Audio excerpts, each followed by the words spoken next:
Chapter 858. Offended someone who shouldn't have been offended, dog food manufacturer _5. And Yang nodded, it's very likely, I've already sent the sample for testing. 3 months later we'll know the results and the truth will be revealed. Firstly, Wu Yanyan's age matches with my second sister, and then she doesn't resemble the Wu couple, and the location also matches since they too are from Haiqing. And Tsuehua wiped her tears, no wonder I felt the child looked familiar, so she is indeed Erniu. And Yang continued, Mom, it's just a suspicion for now, nothing certain. Let's wait for the test results and don't get your hopes too high. The higher the hopes, the greater the disappointment. If it turns out to be a misunderstanding, Tsuehua would be devastated. And Yang needed to prepare precautionary measures.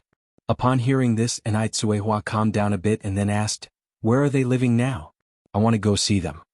And Yang replied, they live in Building 78, Guiqing Garden, but I think you shouldn't disturb them for now. Let's wait until after the test results are out. Can I just take a quick peek without them noticing? And Tsuehua asked. And Yang hesitated, how about this, Uncle Wu's construction company will be launching soon. You can visit then, by that time I will have recognized them as my godparents. Okay, and Tsuehua nodded. Time swiftly passed and in the blink of an eye, 7 days had gone by. During this time, Yang was studying the 13 ghost points technique while also helping Wu Jinshu lease a storefront. Wu Jinshu was busy decorating the storefront. One morning, Dr. Jiang came with his medical kit to check on grandmother Zheng's health. After the examination, Dr. Jiang smiled and said, Ching, I think you won't need me anymore. What? Grandmother Zheng asked. Dr. Jiang replied, because you have fully recovered. It's really miraculous. Ever since your granddaughter's returned, your health has improved daily. She truly is the lucky star of your family. Grandmother Zheng smiled, I think you are absolutely right, Xiaoyan. Ever since I met them I feel no illness at all. Dr. Jiang looked around, seeing no one was nearby, he lowered his voice. How are Tingting and Lingling getting along? Any discord? None, Grandmother Zheng replied. They get along just like biological sisters, and even the children interact well together. This was something Grandmother Zheng was very pleased about. In ordinary families such harmony might not be possible. Although last time, Zheng Xianjing was suspected of impersonating Mr. Dust's lifesaver, she had sincerely apologized, and that issue was now resolved. Dr. Jiang nodded, that's good. Tingting and Lingling are blood-related cousins, and they're getting along so well as within my expectations. After speaking, Dr. Jiang continued, Ching, you now essentially have 2 daughters. Have you thought about how you will divide the inheritance? Grandmother Zheng smiled, I've always been fair and won't favor one over the other. Although Lingling is not my biological child, she is no different from my own. I've said it before, when the time comes, it will be half for each child. Upon hearing this, Zheng Lingling, who was about to approach, stopped in her tracks. Half for each. This damn old woman really had the nerve to say it. If she had said a 20-80 split, Zheng Lingling would have accepted without a word. But now it was a 50-50 split. She had spent nearly half her life taking care of these 2 people, and Tsuehua had only returned a few days ago. What right did Tsuehua have to share the Zheng family's wealth equally with her? Even suggesting a 20-80 split was her being generous. In her opinion, the Zheng family's wealth should not go to Tsuehua at all. Dr. Jiang replied, that's certainly a fair approach, but will your Tingting agree? After all, you are her biological mother, would she be willing to share equally with Lingling? Grandmother Zheng smiled, don't worry about that. Tingting is a good child, she doesn't care about the part she gets. Dr. Jiang responded, that's good. Zheng Lingling's features contorted. And Tsuehua is a good child? Was this damn old woman implying that she was not? No. She couldn't wait any longer. Zheng Lingling clutched the tray in her hands, her knuckles turning slightly white from the force. When Dr. Jiang left the Zheng family's house, Zheng Lingling chased after him. Aunt Jiang, wait a moment. What is it? Dr. Jiang turned around.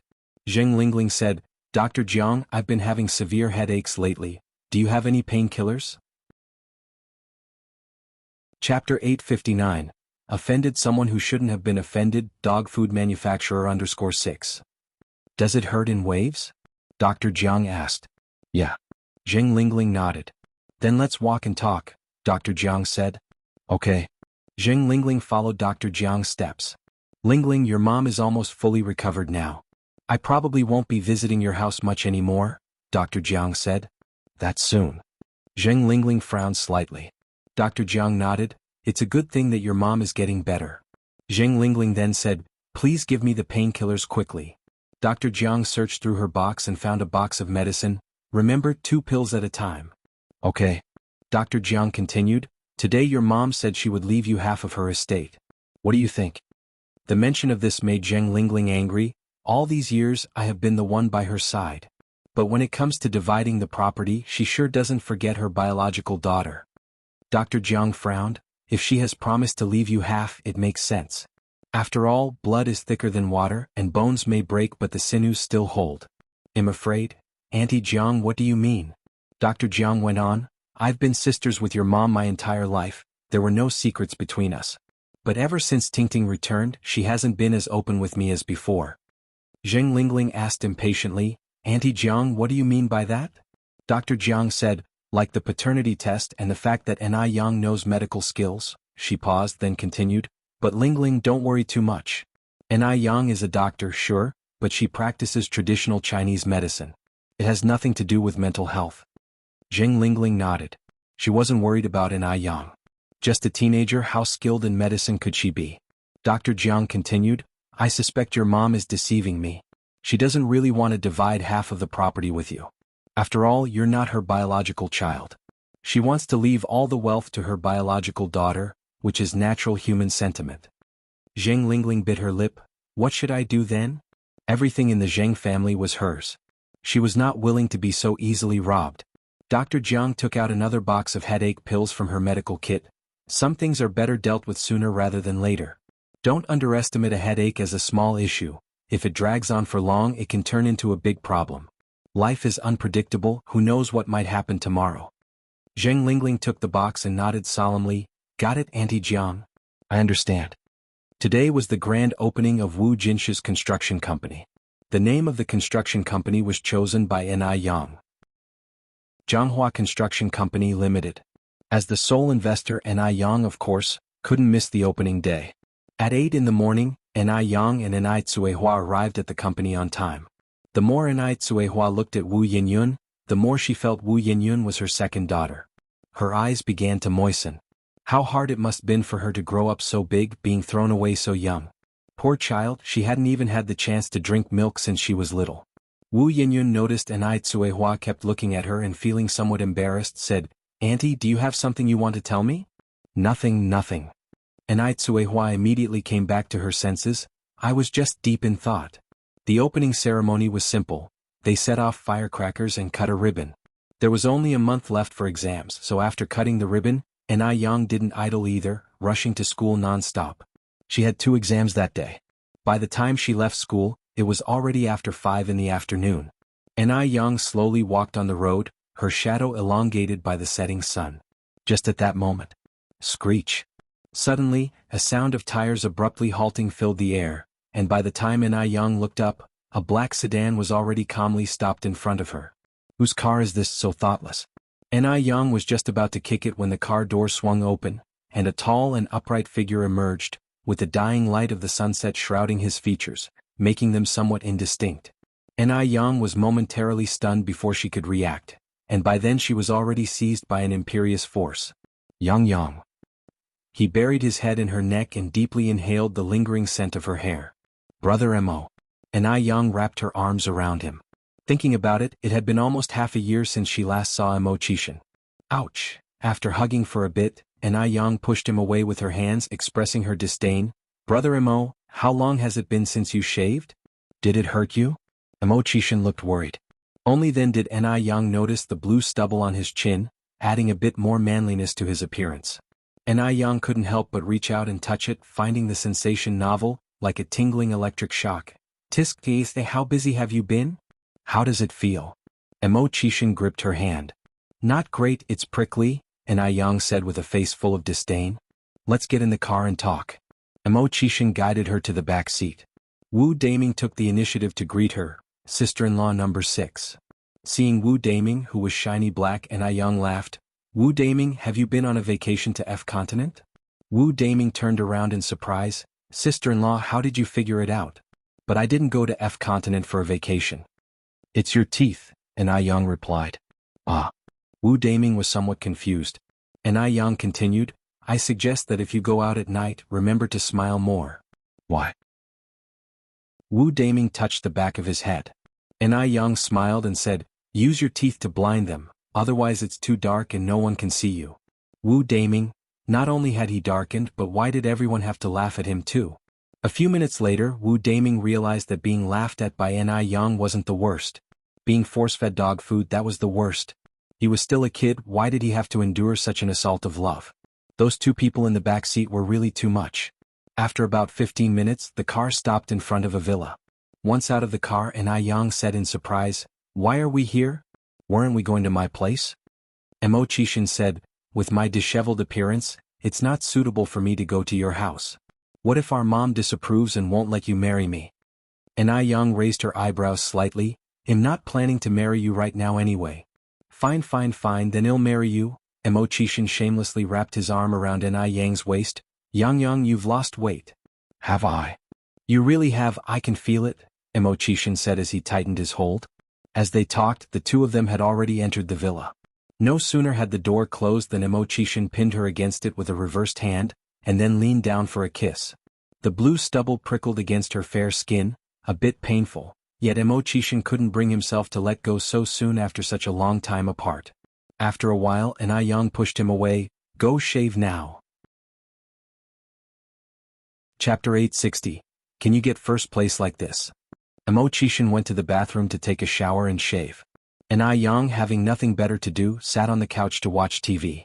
At this time there weren't many channels available on TV, but the programs being broadcast were future classics. Playing on TV right now was the 1985 version of Jianghu, although there were only 8 episodes of it currently. Yang hadn't really watched Jianghu before, but she found it quite interesting now. By the time Imo-chishin emerged from the washroom, half an hour had passed. Let's go, Yang said, reaching to turn off the TV when she saw Imo-chishin come out. While fastening the buttons on his shirt, Imo-chishin asked, is Mom still staying at Grandma's place? Yep. Yang reached out to pinch Imo-chishin's face. Saying Mom and Grandma so smoothly, Big Brother Imo, I found your skin is getting thicker and thicker. Imo-chishin grinned cheekily, my skin is so thick, did it hurt your hand? What do you think? Yang raised her eyebrows slightly. I guess it must have hurt, let me rub it for you. Imo-chishin took Yang's hand. Big Brother Imo, I beg you to be a bit more human. The two chatted as they walked away. Wu Daming had already returned home and Yang took the keys from Imo-chishin. I'll drive. Imo-chishin was a little surprised. You know how to drive? He hadn't known that Yang could drive, even after knowing her for so long. Of course, Yang said with a touch of haughty pride. Is there anything your brother Yang can't do? At first, Imo-chishin thought Yang was just boasting until she successfully started the car. Only then did he realize that Yang wasn't joking. This Yang, she may seem aloof and reticent ordinarily, but only Imo-chishin knew she had a playful side hidden in her bones. And she liked to brag a bit. Buckle up, Yang said, her hand on the steering wheel, glancing sideways at Imo-chishin. The light from the street lamps cast the shadow of her eyelashes across her nose bridge in a strangely cool pose. Imo-chishin swallowed unconsciously. Oh. After Imo-chishin buckled up, he realized that Yang could not only drive, but she drove with incredible skill. It made Imo-chishin almost think Yang could take the car to the sky. With turns, consecutive turns, sharp turns, she never slowed down, yet the ride was as smooth as if on flat ground. What should have been a 30-minute drive took less than 5 minutes to arrive at the Zheng family's front gate. Yang stopped the car and switched off the ignition, whistled cheerfully at Imo-chishin. How about that, am I, Brother Yang, awesome or what? Imo-chishin nodded slightly. Awesome, truly awesome. Brother Yang is too cool, truly worthy of being my wife. Such nerve. Imo-chishin got out of the car right behind her, taking the gifts brought back from F country from the back of the car, and they walked towards the villa together. Xianxia had the day off from school and had come home early. Just as she came down the stairs, she saw a figure coming through the door.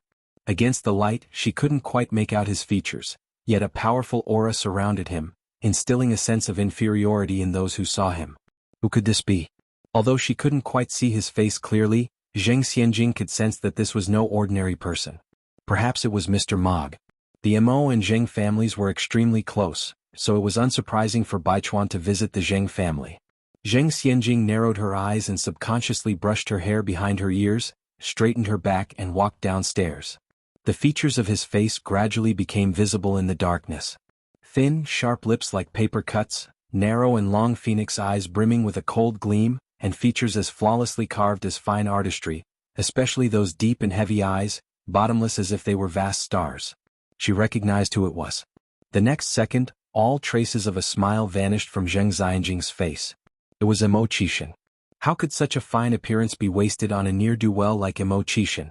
Regret and disgust flickered across Zheng Xianjing's eyes as she snorted and walked past him with her nose in the air. For a good-for-nothing like Imo Qixin, even the right to hold her shoes was unattainable. Imo Qixin's face remained expressionless as he continued walking in. Xiaoma. Anai Tsuehua was surprised to see Imo Qixin. When did you get back? Imo Qixin replied, Auntie, I just got back home this afternoon. Laughing, Anai Tsuehua said, Come on in, and by the way, where's Yang? Did you see her? Imo Qixin answered, Yang was supposed to come in with me, but she felt a bit unwell the moment we were entering the door, so she went to the washroom. Chapter 861. Can you get first place like this? _2. Imo Qixin handed the items in his hand to Anai Tsuehua. These are the gifts I brought from F country for Grandpa Zheng, Grandma Zheng, and you and Uncle. Anai Tsuehua smiled and said, You child, coming here is enough, why bring gifts? Grandpa Zheng and Grandma Zheng also liked Imo Qixin very much.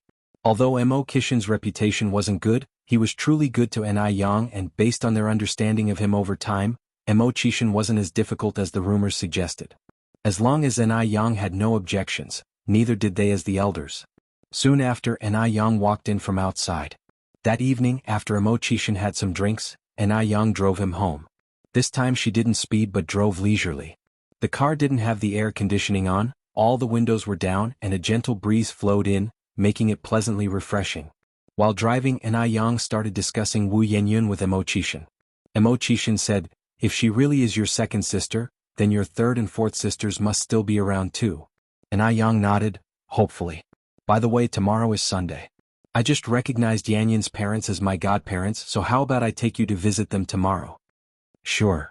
Despite the slow speed of the car, it didn't take long to arrive at the Imo family's house. Since they were already there, Anai Yang went in with Imo Qixin, planning to greet Mr. and Mrs. Imo. Seeing Anai Yang, Mr. and Mrs. Imo were very happy. Yang is here. Come in, come in. We just got a few kilograms of green husk lychees this afternoon from Officer Wu, and I saved half for you, planning to send them over in a couple of days. Anai Yang loved lychees, and hearing they were green husk lychees excited her even more. Are they guelu from Xingqing? Yes, the guelu from Xingqing. They're very sweet and even seedless. Green husk lychees were the most expensive among lychee varieties. Anai Yang remembered once, in her previous life, a single green husk lychee was auctioned for a record high price of 550,000. After many years, tasting green husk lychees again transported Anai Yang momentarily back to the future. Imo Qixin peeled the lychees and placed them on a plate, one after another, quickly filling up a large plate. Anai Yang hurriedly said, Okay, big brother Imo, I can't eat that much after dinner. Do you not want to eat pomegranate? Imo Qixin picked up a pomegranate. Anai Yang shook her head. No. Imo Qixin smiled and asked, Is there any fruit you don't eat? Anai Yang responded, Pomegranates require spitting out seeds, it's too much hassle. Lychees are more convenient. Imo Qixin smiled, took a pomegranate and slowly started peeling it, his handsome hands clearly defined against the bright red pomegranate, making them particularly striking. Hearing the noise downstairs, Xiao Yingying immediately ran down. She had been staying at the Imo family's house for the past few days, hoping to meet Mr. Mog, so she always rushed over whenever there were visitors at the Imo family's house to see if it was Mr. Mog. Seeing Imo Qixin, Xiao Yingying's face couldn't hide her disappointment. Xiao Yingying, like an eggplant hit by frost, didn't even want to greet Imo Qixin and listlessly walked back upstairs. Mr. and Mrs. Imo didn't like Xiao Yingying much either. Because the girl lacked manners, barely greeting them and always acting as if someone owed her millions. If she wasn't Imo Baichuan's cousin, they would have kicked her out long ago. Just then noises sounded from outside. Mrs. Imo stood up and said, It must be Baichuan coming back, I'll go have a look. Sure enough, it was Imo Baichuan. Imo Baichuan had been staying at the base, and he hadn't expected to see Imo Qixin and Anai Yang upon his return. Your Uncle Six came back today and Yang is here too. Go greet them. Okay. Mo Baichuan took off his white gloves and walked into the living room. Uncle Six. Mo Qishan nodded slightly. My nephew is back. Didn't you see your Aunt Six? And Yang greeted, Nephew, would you like some lychees? What was this back and forth exchange about? Mo Baichuan frowned. I don't eat them. Oh. And Yang didn't say anything more and continued eating lychees, just being polite. Mo Baichuan then asked, when did Uncle Six get home? Chapter 862, Can you get first place like this? _3. I just returned this afternoon, Mo Qishan said. Mo Baichuan glanced at Mo Qishan, then continued, Has Uncle Six been very busy outside lately? Asking a universally acknowledged useless man if he has been busy is practically the same as mockery. In fact, Mo Baichuan couldn't be bothered to mock this worthless Uncle Six. He wanted to see how Yang would react. How could Yang not be tired after acting with Mo Qishan for so long? Mo Qishan's thin lips curled slightly, his hands still peeling a pomegranate. So, what has Uncle Six been busy with outside? Mo Baichuan promptly asked. Trade secrets. Upon hearing this, the mockery in Mo Baichuan's eyes deepened. Trade secrets? Such words might pass if they came from someone else's mouth, but coming from Mo Qishan, they were truly bizarre. No wonder Mo Qishan's reputation outside was so poor. Since it's a trade secret, then I won't pry. As he spoke, Mo Baichuan's gaze swept past Yang. Yang was just like before, her attention entirely on the plate of gleaming, jade-white lychees, as if she hadn't spared him a glance from start to finish. Had she really not looked at him? Mo Baichuan narrowed his eyes, then turned to look at Grandfather Mo and Grandmother Mo before continuing, Grandpa, Grandma, I plan to get engaged to Jingrong soon. As Grandfather Mo was drinking tea, he sprayed out all the tea in his mouth upon hearing this. What did you say? Grandmother Mo was also startled. Baichuan, marriage is no trivial matter. You can't just do whatever comes to your mind. Mo Baichuan was also at the age suitable for marriage and having children. Under normal circumstances, hearing such news, the two elders would certainly be very happy. But now they couldn't be less happy. After all, Mo Baichuan's intended fiancé was Zhao Jingrong. The outside world knew that Zhao Jingrong was once Mo Qishan's fiancé. If Mo Baichuan really got engaged to Zhao Jingrong, what would the outside world think of the Mo family? Mo Baichuan then said, Jingrong and I have been together for such a long time, I know she is a very good girl, so I want to settle the matter sooner rather than later. Claiming the engagement was a spur-of-the-moment decision. He wanted to provoke Yang. Upon hearing he was to get engaged to Zhao Jingrong, Yang definitely couldn't hold back. Grandfather Mo wiped his mouth with a tissue. Baichuan, calm down, Zhao Jingrong is not a good match. Mo Baichuan looked up at Grandfather Mo. Grandpa, Jingrong is my girlfriend, I know better than you whether she is a good match or not. In the time Mo Baichuan had spent with Zhao Jingrong, she was gentle, considerate, kind, a very qualified girlfriend. Grandfather Mo sighed. Grandmother Mo hesitated, then spoke. Baichuan, Zhao Jingrong, she used to. Are you trying to say that Jingrong was once Uncle X's fiancé? Mo Baichuan said. Yes, Grandmother Mo nodded. You know that's good. All these circumstances, I need not say more, you should be very clear, right? Grandmother Mo truly looked down upon Zhao Jingrong. Mo Baichuan's eyebrows furrowed slightly as he continued.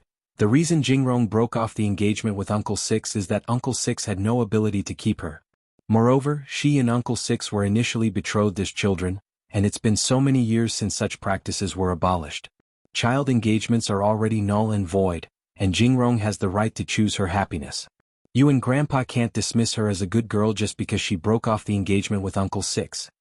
Grandmother Mo wanted to say something more, but Grandfather Mo raised his hand. All right, you want to get engaged to her, right? Then get engaged. We won't interfere with this matter, but let me say something beforehand. Please speak, Mo Baichuan said. Grandfather Mo continued, since you have decided to get married, don't think about getting divorced later. Our Mo family can't afford to lose face like that. You can count on me, Mo Baichuan said, full of conviction. Grandfather Mo's expression was a bit gloomy, but in front of Yang, who had been Mo Qishan's fiancé, it wasn't good to blast her openly. What if it scared the future daughter-in-law? Yang didn't want to get involved in Mo Baichuan's business and, moreover, Mo Baichuan was too conceited. If she stayed any longer he would likely get the wrong idea again, so she proposed to leave. Besides, she wasn't suited for staying in such a situation. "I'll take you," Imo-chishin said, packing the peeled pomegranate into a bag. "Leaving?" Imo Baichuan looked up at Enai Yang. Was Enai Yang feeling jealous, so she decided to leave? Chapter 863, Can You Get First Place Like This? _4. So, was Enai Yang's next step to figure out a way to sabotage his engagement with Zhao Jingrong? Watching Enai Yang's retreating figure only made Imo Baichuan more determined to get engaged to Zhao Jingrong. Although he had not discussed the engagement with Zhao Jingrong, he knew she would definitely not object. After all, Zhao Jingrong was so infatuated with him. Zhao Jingrong and Enai Yang were the same kind of person, yet they were also different. At least Zhao Jingrong dared to admit her feelings, while Enai Yang refused to openly acknowledge hers, only resorting to underhanded tactics behind the scenes. But for some reason he still found his gaze involuntarily drawn to Enai Yang. Sometimes, Imo Baichuan felt like he was being unfair to Zhao Jingrong. Because he had always been using Zhao Jingrong, he wanted to use Zhao Jingrong to expose Enai Yang. Imo-chishin walked Enai Yang to the door. Yang, let me drive you back. I'm not comfortable with you going alone." Enai Yang laughed. "Brother Imo, I brought you here, then you drive me back, and then I bring you here again, back and forth like this. Do we even need to sleep tonight?" Imo-chishin handed the bag he was carrying to Enai Yang. "Then take this." "What's this?" Enai Yang was curious. "It's pomegranate. I've peeled it for you," Imo-chishin said. Enai Yang declined. "I don't want it even though you've peeled the skin, there are still seeds inside, too lazy to eat." Enai Yang really liked to eat fruit, but she was particularly lazy. Fruits with lots of seeds like watermelon and pomegranate she didn't want to bother with. Spitting out seeds was too much trouble. Imo-chishin laughed. "I've removed the seeds inside as well." Enai Yang was surprised. "Really? Really?" Enai Yang fished out a pomegranate seed from the bag and tried it. "Oh my gosh! Brother Imo, you're amazing. How did you peel it like this?" She never knew that pomegranate could be seedless. Imo-chishin humbly replied, "Actually, I didn't know how before either, it was all thanks to the boss' good training." On finishing he continued, "Boss, I've done such a great job, don't you want to reward me? And maybe give me a kiss as well? How about I give you a slap as a bonus?" Enai Yang raised her eyebrows slightly. Imo-chishin. The next day, Enai Yang took Imo-chishin to the Wu family. Imo-chishin was very adept at handling situations. Knowing the Wu family had many children, he specifically bought a lot of White Rabbit creamy candies and teddy bear biscuits, as well as several cans of milk powder. "Godfather and godmother, this is my boyfriend Imo-chishin." Enai Yang took the initiative to introduce Imo-chishin to Wu Jinshu and Yen Erju. Wu Jinshu and Yen Erju were both stunned. They didn't expect Enai Yang to have a boyfriend already. Imo-chishin reined in his sharp aura and politely said, "Godfather and godmother, you can just call me Xiaoma." "Xiaoma, come, take a seat. The house is a bit chaotic with so many kids around, don't mind the mess." Yen Erju was the first to recover. After a while of playing, Wu Yinyun came back with her two brothers. Seeing Imo-chishin, Wu Yinyun froze with only 4 words in her mind. Astonishingly beautiful. Throughout her life, she had never seen anyone as good-looking as Imo-chishin. He was like a noble prince who had stepped out of royalty. Elegant and profound. Unapproachable. Enai Yang said, "Brother Imo, this is Yenyun and these are her 2 brothers, Dalong and Erlong. Yenyun, this is my boyfriend Imo-chishin." Hearing Enai Yang's introduction, Wu Yenyun quickly snapped back to reality. "Nice to meet you, brother-in-law." No wonder he was so handsome, he was Enai Yang's boyfriend. In Wu Yenyun's mind, only someone like Imo-chishin deserved Enai Yang. Imo-chishin nodded slightly. "Hello." Wu Dalong and Wu Erlong followed suit with their greetings. Imo-chishin had brought them lots of tasty treats, and the 2 little guys really liked their new brother-in-law. After having lunch at the Wus, Enai Yang and Imo-chishin left. In the car, Enai Yang asked, "So, what do you think, does she look like my sister?" Imo-chishin nodded, "A bit similar but not as beautiful as you." Enai Yang had the classic peach blossom eyes, while Wu Yinyun had round apricot-shaped eyes. Both had very fair skin, and their temperaments were somewhat alike, but lacking that naturally effortless charm. "You're just smooth talking. You won't know if I'm sweet until you taste it." Imo-chishin didn't give Enai Yang a chance to reject him and leaned in for a kiss. Actually, Enai Yang had noticed, Imo-chishin really liked to kiss her, and his hands were always wandering. Chapter 864, Can You Get First Place Like This? _5. But Ni Yang wasn't put off. After all, Mo Qixin was a very normal man. A little physical playfulness was only natural for a boyfriend and girlfriend, otherwise, it would be strange. Although Mo Qixin was often playfully physical, he was always very polite and never crossed the line. After a while, Mo Qixin continued, "Where do you want to go this afternoon?" "I'm going nowhere in particular. What about you?" Ni Yang glanced sideways at him. "Since you've got nowhere to go, then come with me to a place," Mo Qixin said. "Sure," Ni Yang replied curiously. "Where are you taking me?" Mo Qixin's thin lips slightly curled. "To sell you." Ni Yang raised an eyebrow indifferently. "How much do you plan to sell me for?" 2 cents, Mo Qixin glanced at Ni Yang. "Can't add any more." "I think you just need some training." Ni Yang stretched out her hand to pinch his face. His face turned red from her pinch, yet Mo Qixin didn't even frown. Instead he smiled and said, "Go harder, it doesn't hurt at all." Ni Yang, after a while Mo Qixin went on, "I want to take you to a brother's place." "Brother? Your older brother?" Ni Yang asked. Mo Qixin shook his head. "Not a blood brother, but he has done me a great favor, closer than a real brother, lived in Shanghai for many years and only recently came to Beijing. Remember to save me some face in front of others later." "Don't worry," Ni Yang nodded. Before long their car arrived at the destination. Ni Yang was amused. "Isn't this where Brother Du lives?" "Big brother Mo, does your brother live here?" Ni Yang asked. "Aha," Mo Qixin nodded. "Is his name Du Qingfeng?" Ni Yang queried. Mo Qixin expressed surprise. "How did you know?" Ni Yang said with a smile, "What a coincidence, I know him too." Ni Yang briefly told Mo Qixin about how she knew Du Qingfeng. Hearing this, Mo Qixin said with a smile, "Brother Du will surely be surprised to see you." Ni Yang nodded, "I guess so." The two arrived at Demingxian. The butler here recognized Mo Qixin, and seeing Ni Yang with Mo Qixin, the butler was somewhat surprised. "Isn't she the one Brother Du fancied? And now she's with Mo Qixin?" When they arrived, Brother Du was sitting in the Buddha hall reciting scriptures and striking a wooden fish. Ni Yang mused to herself that this man really lives like a monk. "Brother Du," Mo Qixin walked inside. Hearing the voice of an old friend, Brother Du immediately stood up. "Peiji." "Peiji?" Ni Yang frowned slightly, unaware that Mo Qixin had this name. Mo Qixin went over and hugged Brother Du. It was then that Brother Du saw Ni Yang following behind into the room, his gaze shifting. "Brother Du, you still look the same." Brother Du twirled his Buddha beads. "You haven't changed either." Mo Qixin then said, "Oh, Brother Du, let me introduce you. This is my girlfriend Ni Yang. I hear you two know each other." "Girlfriend?" Brother Du's expression remained unchanged. "I didn't expect Ni Yang to be your girlfriend." He had wondered before what kind of boyfriend a woman like Ni Yang would choose. But he never thought her boyfriend would turn out to be his close friend. He even thought, given Mo Qixin's nature, he might never marry. Suddenly he had a girlfriend. With that said, Brother Du teased, "You're quite the lucky man." Mo Qixin smiled. "Yang, come over and greet him." "Brother Du," Ni Yang approached. Since Mo Qixin called Brother Du that way, it was obviously not proper for her to call him Du Qingfeng or Mr. Du anymore. Little did she expect that her impromptu rescue last time had saved someone from her own circle. "The Buddha Hall is not a suitable place for conversation. Let's move over there," Brother Du gestured invitingly. "All right." Mo Qixin, holding Ni Yang's hand, followed Brother Du's lead. The three made their way to the tea room, where Brother Du poured tea for them. The tea room was elegantly decorated, filled with antiques and furniture all crafted from precious agarwood. The air was perfumed with not just the scent of sandalwood but also with a subtle fragrance of agarwood.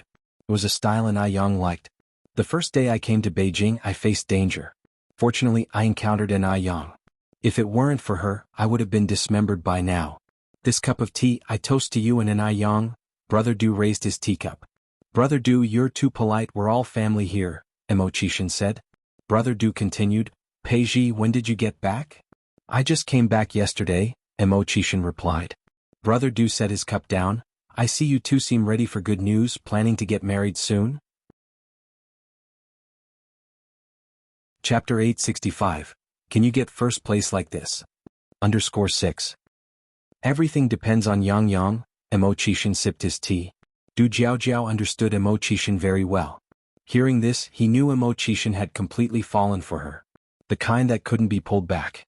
Ni Yang smiled and said, "I haven't even taken the college entrance exam yet. Let's talk about everything after it's over. At her words, a quick flash of light passed through Mo Kishin's deep eyes. You have your exams in a month. And Yang continued, and that's also pending your own evaluation. Mo Kishin didn't care that Du Jiaojiao was still there and blurted out, Chief, I haven't passed the evaluation yet? That depends on my mood. Mo Kishin, then when will you be in a good mood? Du Jiaojiao, twirling his Buddha beads, spoke in a faint tone, Peiji and Yang is still young. Don't press her too hard. And don't bully her. And Yang nodded, Brother Du is right. Mo Kishin said with a sense of grievance, Brother Du, you think too much. How dare I bully her? It's always been her bullying me. Du Jiaojiao nodded slightly, I see that. After chatting for a while, Mo Kishin continued, after Yang Yang's college entrance exams, I might need to go out for a bit. While I'm away, it'll trouble Brother Du to take extra care of Yang Yang. Mo Kishin and Du Jiaojiao were comrades in arms. He was very clear about the kind of person Du Jiaojiao was, and he also trusted him completely. Du Jiaojiao was influential. As long as he agreed, he would surely protect Yang. Of course, Du Jiaojiao nodded. On the way back, Yang asked Mo Kishin, Are you really that comfortable leaving me with another man? Mo Kishin smiled and said, I've known Brother Du for almost 10 years. I understand his character well. Don't worry, he won't have any other intentions toward you. Yang raised an eyebrow slightly. I heard from Sister Jiaojiao that he has 2 concubines. Ever since she met Du Jiaojiao at Demingxian, Yang had seen her several times. Upon learning that Du Jiaojiao had 2 concubines, Yang had labeled him a philandering womanizer. What kind of era was it that people still took 2 concubines? Mo Kishin nodded. Brother Du does indeed have 2 concubines, but that's just the surface and it doesn't define Brother Du's character. It might be related to his early experiences. Du Jiaojiao, who had seen all walks of life, never believed in love or romantic affairs, devoting himself entirely to Buddhism, much like a monk. Over the years, no one had really caught Du Jiaojiao's eye.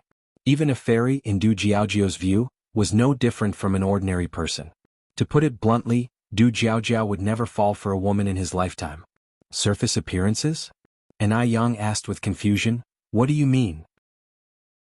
Mo Kishin continued, Brother Du is the powerful Du Jiaojiao known throughout the area and naturally can't show his true feelings, so, those 2 concubines at home are nothing but a facade to throw opponents off. Yang furrowed her brows slightly, You mean all this is fake? Mo Kishin nodded, Brother Du has never been a womanizer. Yang was a bit shocked, so I misunderstood him. But if that's the case, those 2 widowed concubines are really quite pitiful. Mo Kishin nearly choked on his own saliva. His wife sure spoke bluntly. They each get what they need, Mo Kishin continued. Brother Du needs them to mislead others. They need Brother Du's power. Being kept in Brother Du's residence ensures not only their lives are carefree, but also that their families rise in fortune as well. Yang nodded slightly, That makes sense. Mo Kishin continued, So if you need anything you can go directly to Brother Du. Yang smiled and said, I shouldn't be able to trouble him with much. I know how capable you are. Mo Kishin pulled her into his arms. But Brother Du doesn't have many relatives or friends here, so if you have time, you could visit him in my place. Yang pinched his nose, Aren't you afraid I might run off with your Brother Du? Not scared, Mo Kishin continued. Brother Du has suffered a lot in his early years. He has experienced all facets of life except warmth. If you visit often you can at least keep him company and chat. In the case of anyone else, Mo Kishin would not dare take such a risk, but Du Jiaojiao was different. Yang nodded, Okay, I understand. So it's just about offering warmth? I'm really good at that. Yang often visited nursing homes in her past life to bring warmth to the lonely elderly. Such tasks were a piece of cake for her. Half a month before the college entrance exam, there was a mock exam. During the last 2 subjects, Yang felt a bit unwell, left many questions unanswered and left the exam room early. When the results came out, Yang still ranked first in her year. With a total score of 650, Yang scored 590. Seeing the rankings, Li Wei breathed a sigh of relief.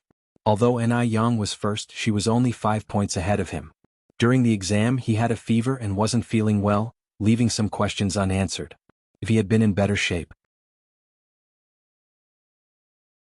Chapter 866. Dominance to Death, Both Cool and Beautiful. Upon hearing this, another teacher curiously leaned over and asked, What happened? How come Ni Yang only scored in the teens for physics and history? Normally Ni Yang had never scored so low. By her side, Ni Yang's homeroom teacher, Teacher Su, said she wasn't feeling well and handed in her paper early. No wonder, said the teacher who had spoken. Old Su, it looks like this year's top student in our city will definitely be Ni Yang from your class. Teacher Su adjusted her glasses and replied modestly, there's always someone better than the best. It's too early to be certain. Zhang Chang felt very uncomfortable when he heard this. Ni Yang was someone he had introduced to the school, and the top student was from their class. The feeling was like having won a 5 million jackpot but losing the lottery ticket. Terrible. As the exam drew closer, Ni Yang seldom visited the shop these days and was thoroughly revising at home. She hadn't taken part in the 1985 college entrance examination and didn't know what it was like, but she knew there would definitely be text completion questions in Chinese. Reading comprehension, classical Chinese interpretation, and essay writing didn't scare her. It was the text completion that she dreaded the most. So she had been cramming for Chinese at home these past few days. Then, in the blink of an eye, the day of the college entrance examination arrived. July 7th.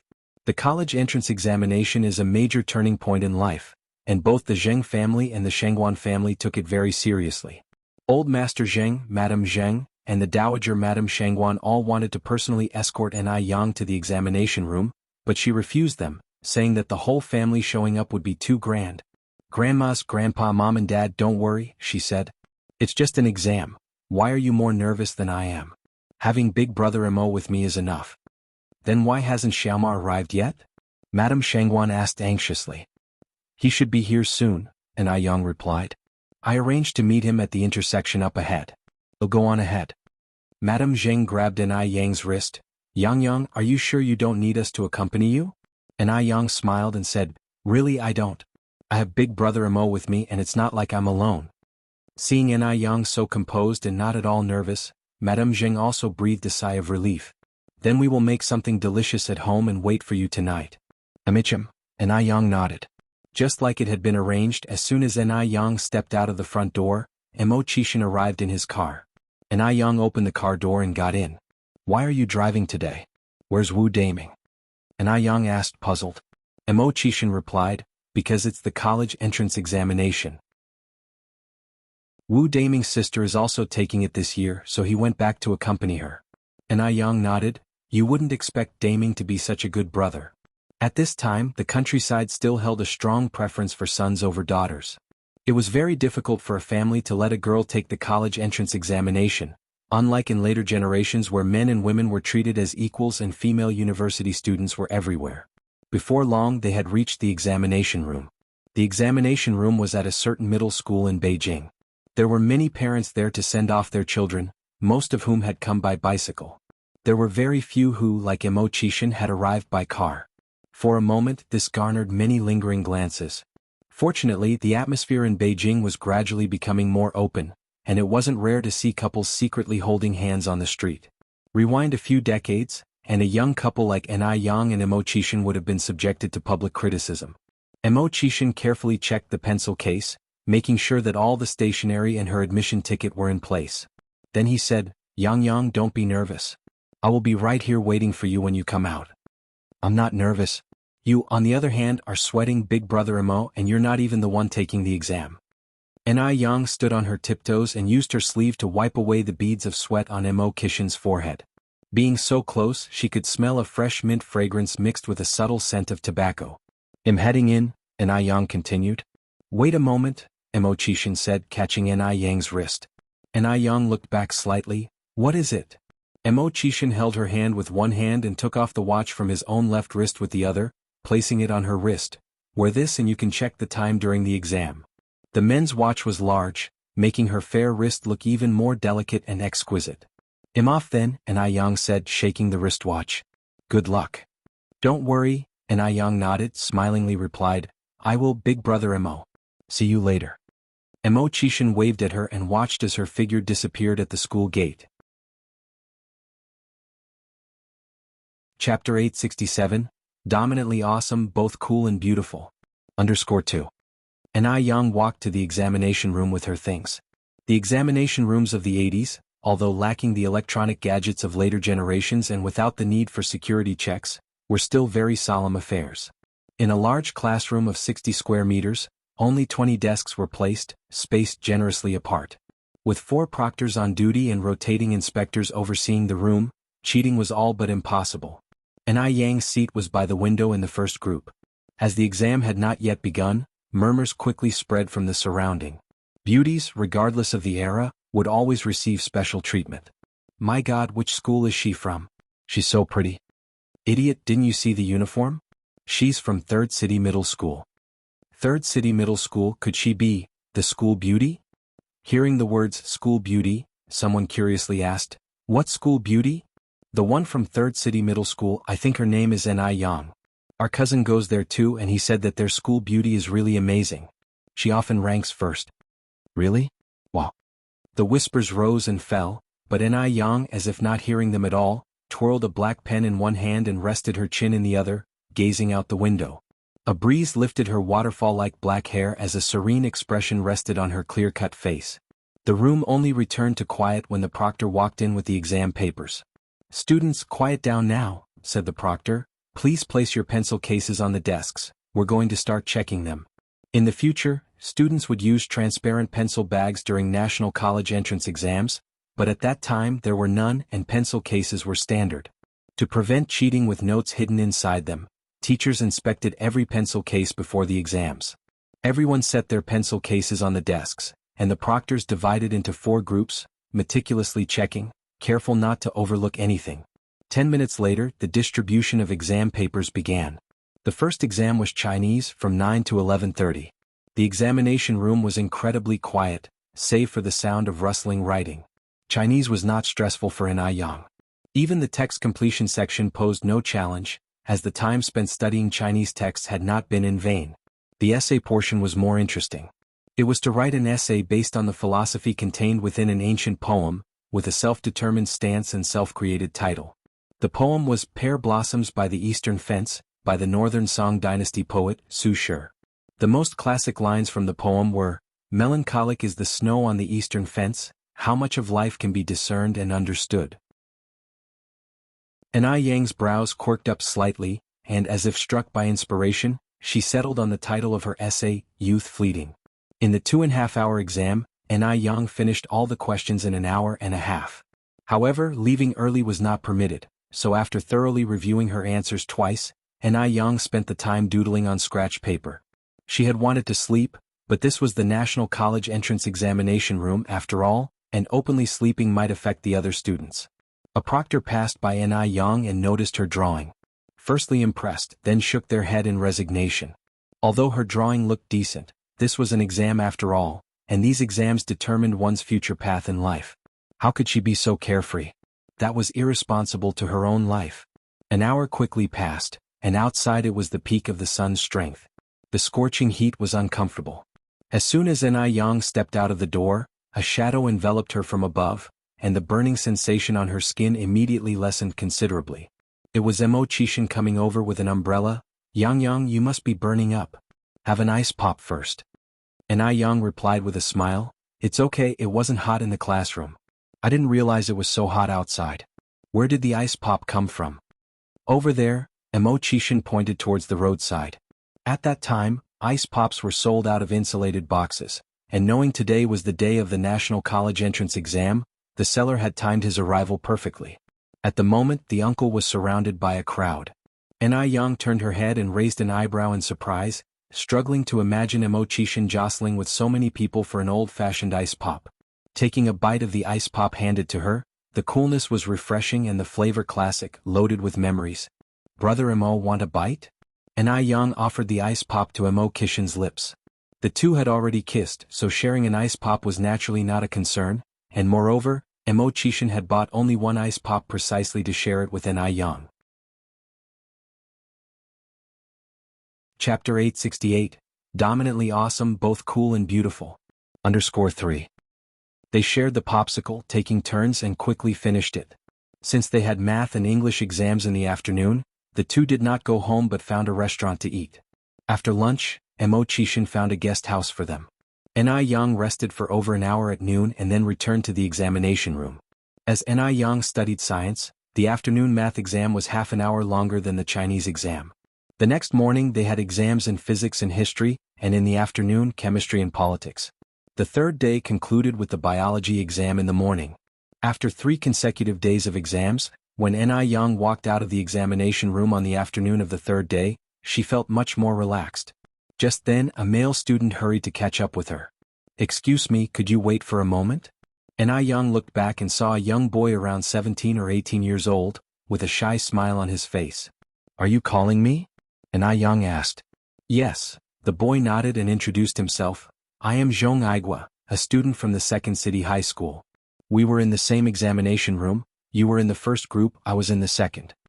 Throughout the 3 days of exams, Xianxia had noticed Yang.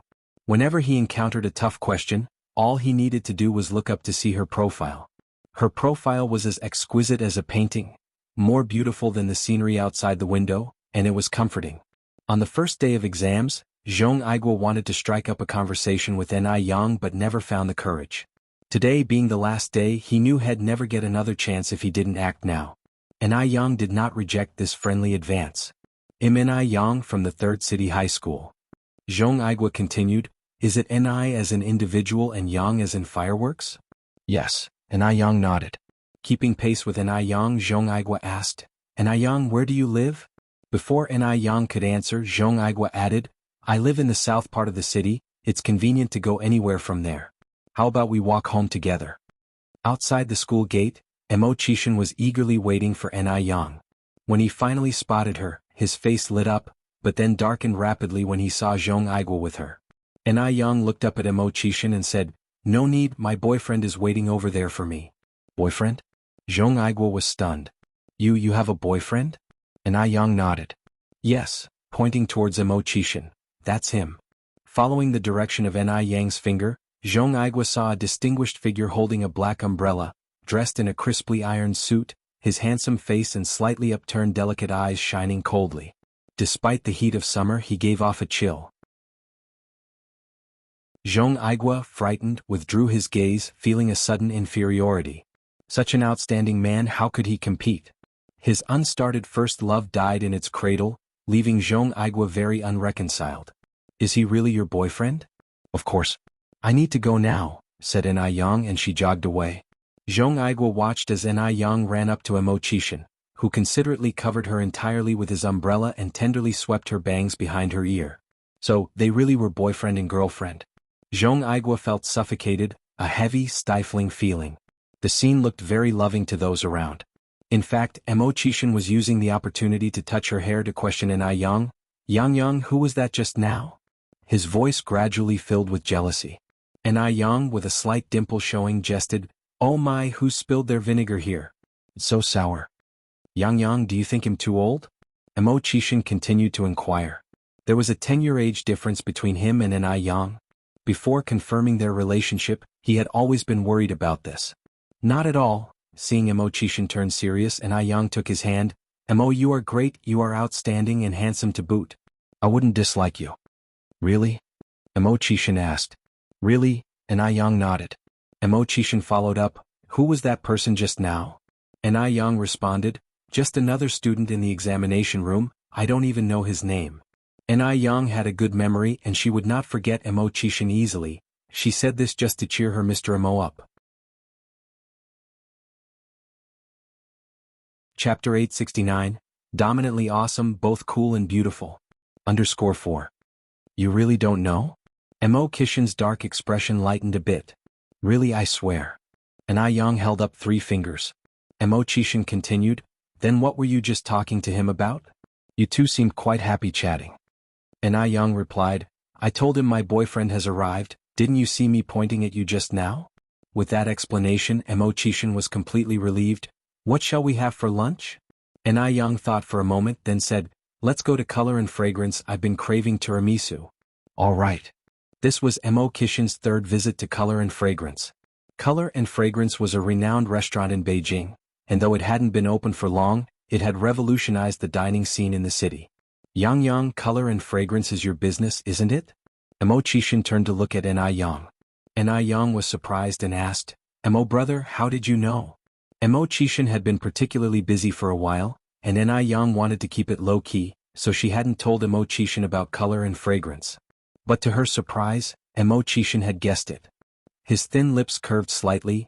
I recognized your style at first glance. An old era had just ended, and at this time the national sentiment favored Western culture. Vintage culture was seen as old-fashioned and rotting, and few would decorate a restaurant in a traditional Chinese retro style, let alone employ Hanfu costumes as a uniform for the waitstaff. Emo brother, you're really smart, and Ni Yang offered her praises without stinginess. Of course, Emo Chishan adopted Ni Yang's usual arrogant tone. Otherwise, how could I be your Emo brother? Time flew by, and before they knew it, another week had passed. After spending over a month with Ni Yang, Emo Chishan had to get busy again. Before he left, Emo Chishan took Ni Yang to visit Grandpa Du just like last time. Grandpa Du was sitting in the Buddha hall, chanting scriptures. Hearing the familiar sound of the wooden fish, Ni Yang whispered, Emo brother, is your big brother Du renouncing worldly pleasures? Emo Chishan nodded, it's very possible. However, big brother Du still has many things to sort out. I guess he won't become a monk anytime soon. As they were walking towards the Buddha hall, footsteps were heard from behind. Yang. Ni Yang looked back slightly. Sister Jiao Jiao. Emo Chishan nodded slightly. Du second sister. Du Jiao Jiao looked at them. Yang, are you really with this guy? Yes, Sister Jiao Jiao. Du Jiao Jiao continued, I thought he would never marry, this is really disappointing. Emo Chishan used to be quite ascetic. Although Grandpa Du was not intent on celibacy, passing through a myriad of flowers without a single leaf touching him, Emo Chishan was thoroughly indifferent to women, not even having a female assistant around. At one point, Du Jiao Jiao doubted if there was something wrong with Emo Chishan's health. Otherwise, at his age, in the prime of life, how could he not like women? So when Du Jiao Jiao heard that Emo Chishan and Ni Yang were together, she thought it was a joke made by Grandpa Du, but it turned out to be true. Emo Chishan remained composed. Du second sister, you jest. Du Jiao Jiao said with a smile, our Yang is so beautiful, you can't let her down. Don't worry, Du second sister. Du Jiao Jiao went on, I'm relieved with your words. While they were talking, Grandpa Du, holding Buddha beads, walked out from the Buddha hall. Peiji is here. Big brother Du Jiao Jiao said, the weather is nice today, not hot and with a breeze. A younger sister of mine came over too. Why don't we sit in the garden? All right, Grandpa Du nodded. Ni Yang and Emo Chishan were guests, and guests followed their host's lead, so naturally they had no objections. Du Jiaojiao's good friend from Shanghai was called Fu Xiaoshuang. She was 21 this year, very pretty, petite and delicate, with finely drawn eyebrows like willow leaves and light lipstick, the epitome of a wealthy and pampered lady. Her soft-spoken manner could melt into one's bones. Fu Xiaoshuang had pursued Emo Chishan for a while, to no avail, so now she had set her sights on Grandpa Du. Although Grandpa Du already had 2 mistresses, she didn't mind. She was more confident in winning over Grandpa Du than Emo Chishan. After all, Grandpa Du was a man known for indulging in pleasures. To become the matron of the Du family was to rule over the flourishing Shanghai. Thereafter, it would be her Fu family's domain. Chapter 870, Dominant and Dead, Both Cool and Beautiful. _5. Seeing Emo Chishan walking over hand in hand with Ni Yang, Fu Xiaoshuang was quite surprised. Wasn't Emo Chishan known for not liking women? She had pursued Emo Chishan for over a year, but not once did he even glance her way. Unexpectedly, in the blink of an eye, Emo Chishan was with someone else. Fu Xiaoshuang was somewhat unable to accept it for a moment. In terms of timing, she was the one who knew Emo Chishan first. Logically, it should be her who ended up together with Emo Chishan. Although Du Jiaojiao's father was also a good catch, he already had 2 mistresses. What man in today's society still has multiple wives and concubines? In Fu Xiaoshuang's heart, she favored Emo Chishan slightly more, having given up on him previously because she thought he didn't like women. Had she known Emo Chishan liked women, she wouldn't have given up on him. Ni Yang was the only one unaware of Fu Xiaoshuang, so Du Jiaojiao took the initiative to introduce them. Xiaoshuang, this is my good friend Ni Yang. Yang, this is my little sister Fu Xiaoshuang. She's 2 years older than you can just call her Sister Fu. Sister Fu. Yang. Fu Xiaoshuang, who easily warmed up to people, immediately followed Du Jiaojiao and called out. The group sat down at a stone table in the garden, sipping tea and chatting leisurely. Fu Xiaoshuang seemed quite interested in Ni Yang, constantly engaging her in conversation. And Yang faintly felt that something was off about Fu Xiaoshuang but still greeted her with a smile. Du Jiaojiao's father looked up at Fu Xiaoshuang, a tinge of darkness flashing in his eyes, rotating the Buddha beads in his hand. "Refill Miss Fuss cup, please." Of course. The servant by their side immediately poured tea for Fu Xiaoshuang. Fu Xiaoshuang wished she could dig up Yang's ancestors. She had no interest in drinking tea at that moment. Du Jiaojiao pressed down on Fu Xiaoshuang's hand. "Xiaoshuang, drink your tea first." She hadn't expected Fu Xiaoshuang to still be hung up on Emo Qishan. Had she known it would be like this, she wouldn't have suggested going to the back garden to drink tea. Du Jiaojiao deeply regretted it. On the way back, Emo Qishan took the initiative to explain to Yang that Fu Xiaoshuang once pursued me. If she bothers you again in the future, just ignore her. Oh, I was wondering why Fu Xiaoshuang was acting so strangely, and Yang had a sudden realization. So she's interested in you. Emo Qishan looked at Yang in surprise. Yang, aren't you the least bit angry? He had thought Yang would be very angry after hearing this. But instead Yang showed no reaction at all. Didn't Yang's lack of anger mean she didn't care about him at all? Was she about to ask for a breakup next? Emo Qishan imagined 100 different possibilities, knitting his brows into a Chuan shape. Yang raised an eyebrow slightly, her lips curved with a gentle dimple. "Someone liking you shows you're charming, and it also proves I have good taste. Why should I be angry? Besides, it's Fu Xiaoshuang's freedom to like who she wants. We don't live by the sea, so how can we be so controlling?" Emo Qishan blanked for a moment. "What does that have to do with your good taste? You dunce." Yang laughed. "It obviously means I have good taste in picking boyfriends." "Really?" Emo Qishan suddenly became excited. That meant there was still a whole group of people out there wanting to chase after him. Yang continued, "But you mustn't give them any undue hints and must keep your distance from them. You must always remember that you have a girlfriend. If I see you two-timing, we break up on the spot." Yang was by no means joking. Although she liked Emo Qishan, if he ever betrayed her, she would break up immediately, cutting through the mess without a second's hesitation. Hearing the last two words, Emo Qishan's heart skipped a beat and he quickly said, "Wife, don't worry, I promise I want two-time. Those gaudy women out there, I promise I won't take a second look. If I take a second look, may lightning strike me."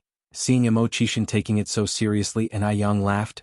"Brother Emo, I know you're not that kind of person, I'm just laying it out in advance just in case." Emo Qishan looked back at her earnestly. "There won't be a just in case." The next day, Emo Qishan boarded a plane to F country. It was Yang who took him to the airport. Also accompanying them was Du Jiaojiao's father. "Brother Du, please take care of Yang for me." Du Jiaojiao's father nodded. "Rest assured. Yang am leaving." Emo Qishan went over to hug Yang and lastly planted a kiss on her face. Chapter 871, Dominantly Awesome, Both Cool and Beautiful. _6. Emo Qishan held her and seemed reluctant to let go, and Yang reminded him, "Brother Emo, your boarding time is approaching, it will be delayed soon." Emo Qishan sighed and said in a low voice, Yang, I can't bear to leave you." "Don't worry, he'll write to you and he'll call you when I can," Yang said. In an era where communication tools were not well developed, making international calls was not easy. Writing letters was also inconvenient as it took a long time for them to arrive. Emo Qishan tightened his arms and hugged Yang firmly before finally letting go. It was only after Emo Qishan's figure disappeared at the boarding gate that Yang turned to leave. "Brother Du, let's go." "Okay." Du nodded and followed Yang. The weather was very hot. Today, Yang was not wearing a cheongsam but a simple white shirt and jeans. Even in such a simple outfit, she still caught everyone's eye, especially standing next to Du, who was clad in commoner's clothes. Throughout their walk, countless people turned to glance at them. Yang glanced sideways. "Aren't you hot wearing so much?" In the 6th and 7th months of the lunar calendar, the scorching sun was high in the sky, and it was the hottest time. She felt hot even in a thin shirt, but Du seemed unaware of the heat. He still wore his commoner's clothes and cloth shoes, and oddly enough, there wasn't a single bead of sweat on his forehead. "Not hot." Du twirled his Buddha beads. "I was born with a cold constitution, immune to heat and cold." "Really?" Yang expressed her doubt. "Do you want to check it?" Du reached out his hand that was holding the Buddha beads. Yang paused. "How could I verify that?" Du raised an eyebrow. "Aren't you a doctor?" Yang had previously taken dust pulse, but she hadn't noticed this peculiarity then. Could there really be such a thing as a natural cold constitution? While walking, Yang reached out to touch Du's wrist and listened intently to his pulse. Your pulse seems to be different from that of a normal person. Du withdrew his hand. That's the cold body constitution. Yang continued, someone with your type of body would be more suited for medical research. What do you mean? Du asked. Yang explained, simply put, it means that after you pass away, donating your body to medical researchers for dissection could lead to new breakthroughs in China's medical history. Yang hadn't planned on having much interaction with Du, but she had promised Immortal to bring some warmth to this lonely old man. Life as a lonely elder was not easy. Du twitched his eyebrows. You're cursing me to die. Life and death are the common states of human existence, Yang continued. I'm certainly not cursing you. Du, twirling his Buddha beads, agreed, you're right. While they were speaking, they reached the outside of the airport. The car was parked outside. Brother Du, Miss and I, the driver said as he promptly opened the door for them. That morning it had been Du who picked up Immortal. Du was a very considerate man and worried Yang might be uncomfortable. He took the front passenger seat. Yang sat in the back seat.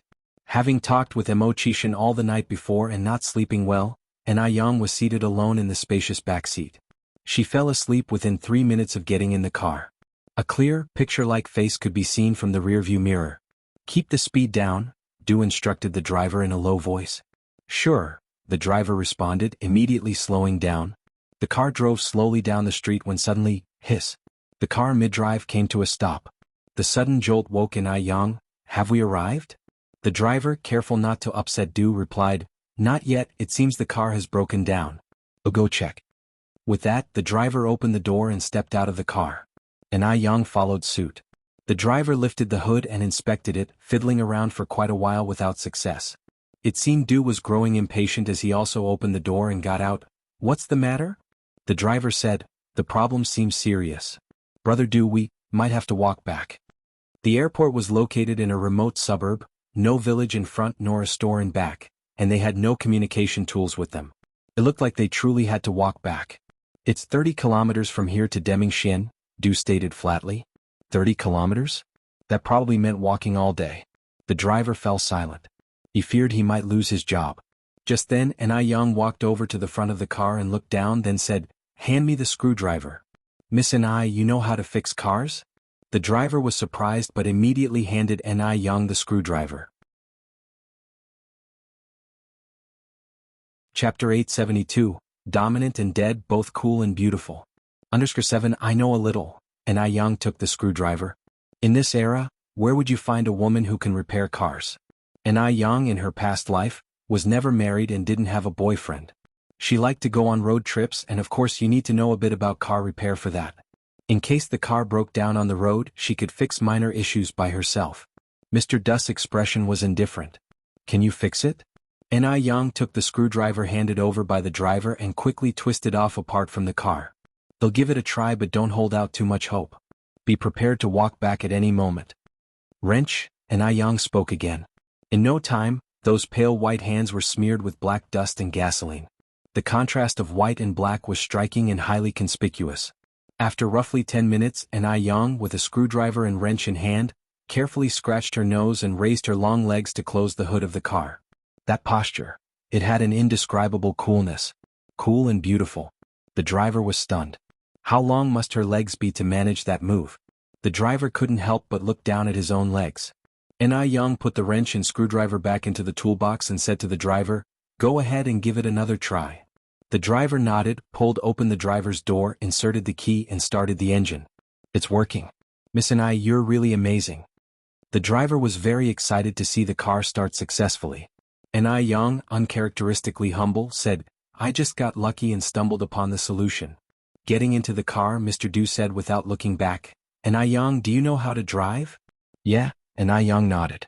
Recalling a certain image, Mr. Du continued, then your driving must be pretty good, right? It's decent, Yang kept it modest. You're too modest, Mr. Du said. Yang agreed with a nod, I think so too. Mr. Du.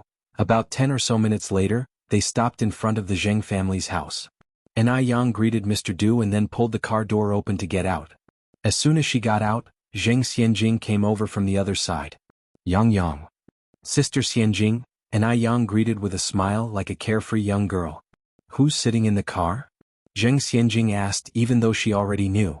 Mr. Du, and Yang answered. Zheng Xianjing continued, there was a misunderstanding between Mr. Du and me last time. I'll go and say hello to Mr. Du. As she spoke, Zheng Xianjing had already approached the car door. Mr. Du, do you remember me? I am Yang's sister, Zheng Xianjing. Zheng Xianjing always felt that Mr. Du must be interested in her. Otherwise he wouldn't have given her such a big gift when they first met.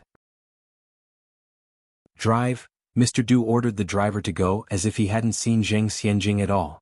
What Zheng Xianjing was left with was only the dust flying all around. Zheng Xianjing's features were twisted in anger. And Yang feigned ignorance. Sister Xianjing, are you okay? Zheng Xianjing mustered a small smile. I'm fine, Yang. Didn't you promise to explain things to Mr. Du for me last time? Why does he still treat me this way when he sees me now? And Yang took Zheng Xianjing's hand. I did explain for you. Don't lose heart, Sister Xianjing.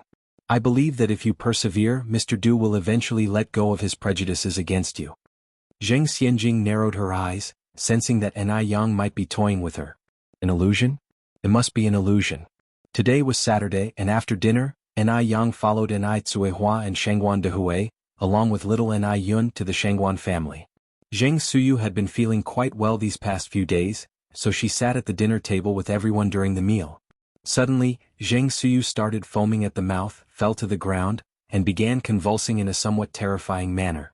Mr. Zheng and Mrs. Zheng were startled and immediately put down their chopsticks, but they dared not touch Zheng Suyu, fearing they would cause further harm.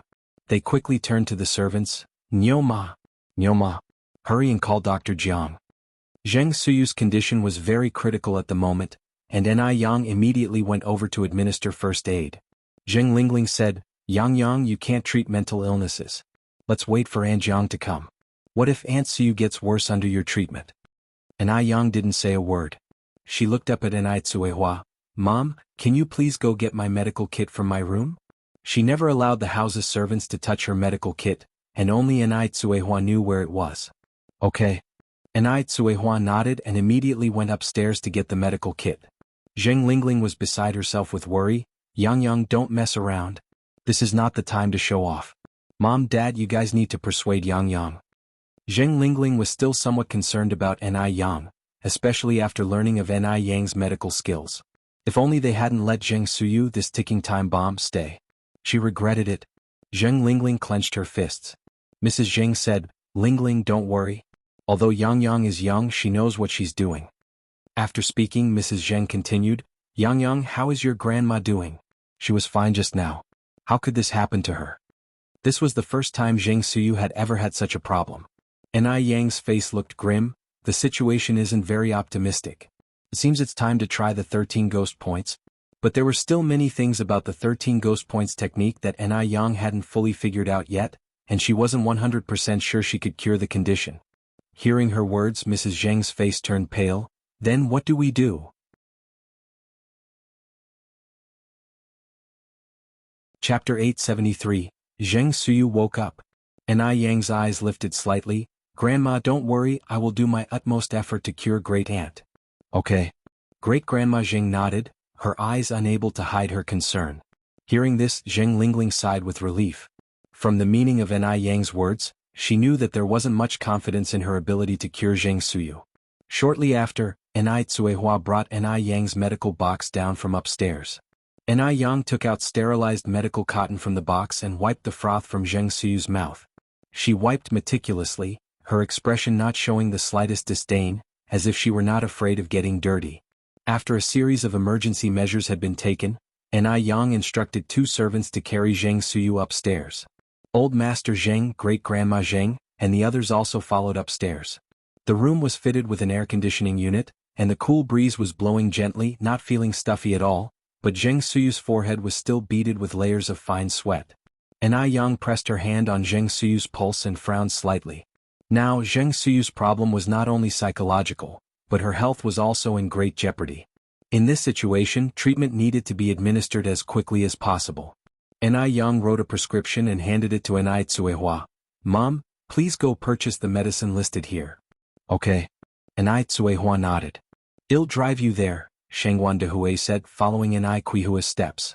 Not long after Anai Tsuehua left, the sound of hurried footsteps and Dr. Jiang's voice came from the doorway. "Aching, what happened to Suyu?" As soon as Dr. Jiang entered, she firmly grasped Great-Grandma Jing's hands, her wrinkled face full of worry. This made Anai Yang inexplicably think of Snow White's stepmother.